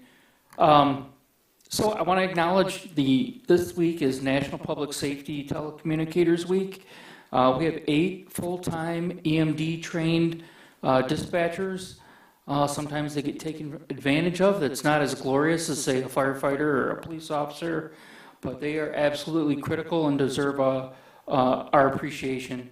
They answer about 30,000 phone calls a year, and they're a vital chain in any of our life-saving ventures. Also, I wanted to note that on April 21st, there's a Veterans Resources and Job Fair taking place at the Elks Club, Lodge number 1588 in Ferndale. Ferndale Police Department will be participating along with other city departments. I believe DPW and Fire will be there as well, but we're looking forward to that. We are also working with communications to spread the word on that. We're also looking forward to May 20th. We're hosting an open house where we will be inviting all city staff and their families as well as the public to tour our facility, to play in our police cars and fire trucks and DPW equipment. And it'll just give us an opportunity to engage the public on a larger scale. So something we're looking forward to. Also, a shout out to HR and my admin team for strides they've made in our hiring in the last couple months. It's been hard to replace some losses that we sustained last year. We just will not lower the bar, and we're holding out for candidates that meet the standard. So we have finally taken on 2 new hires today, and we will be issuing 2 conditional offers to fill some anticipated exits moving forward, which would put us back at full staff. So that's exciting. Thank you very much, and I'll give the mic up now. Steve.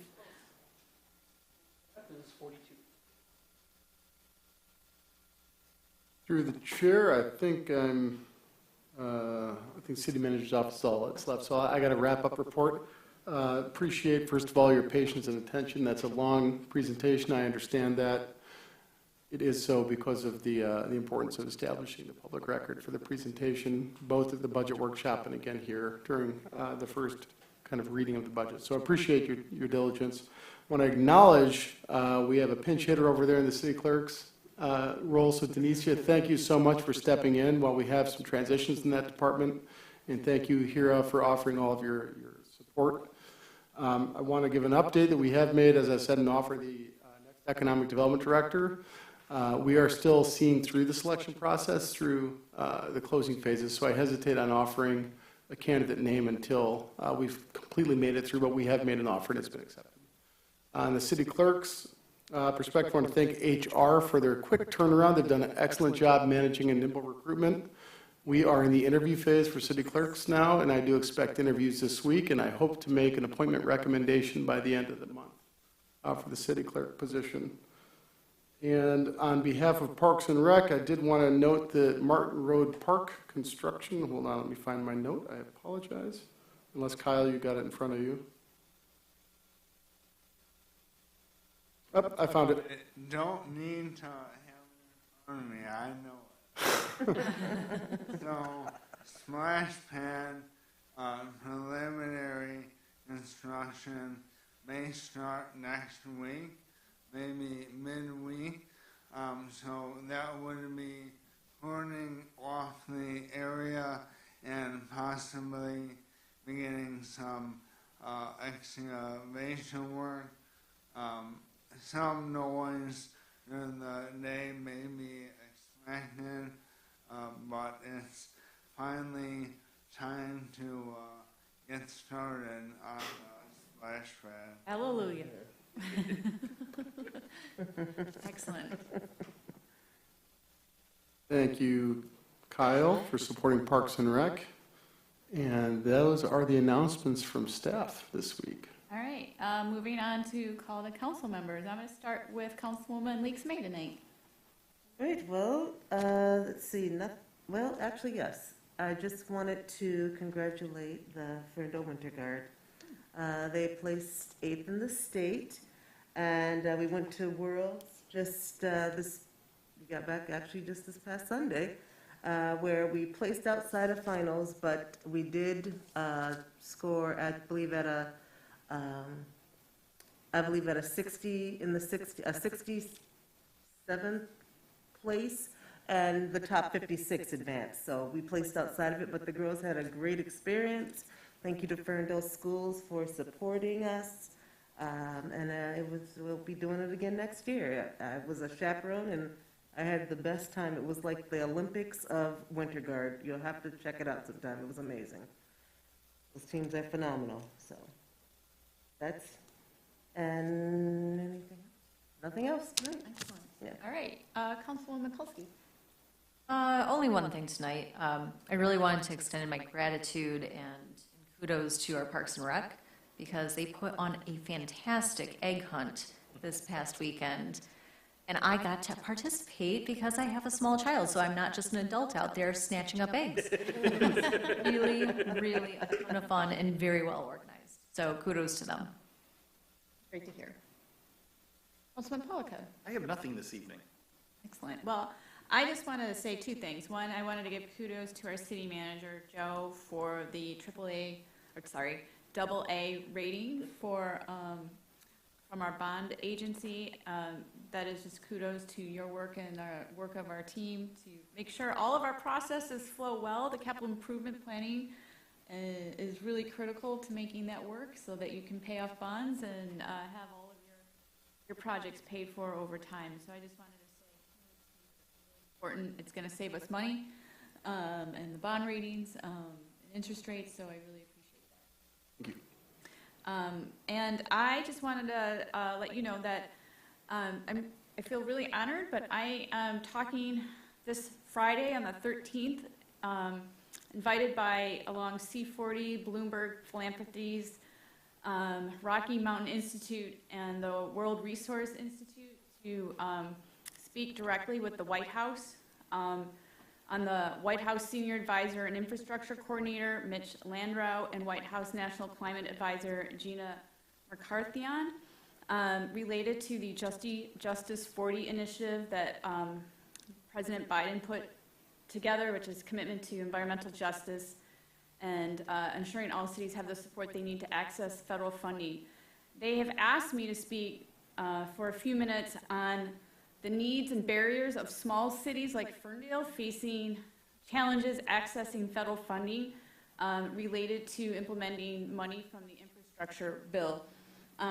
It's important to me that council folks everywhere get involved in the Michigan Municipal League, which is a member of the National League of Cities, which is, I've been on the Transportation Infrastructure Committee for over 4 years, and this is how you get invited to participate, is because I share the stories and struggles of what's going on in Ferndale, and more money is coming out of the infrastructure bill that small cities can access, but there are barriers, capacity, and staffing being the main one.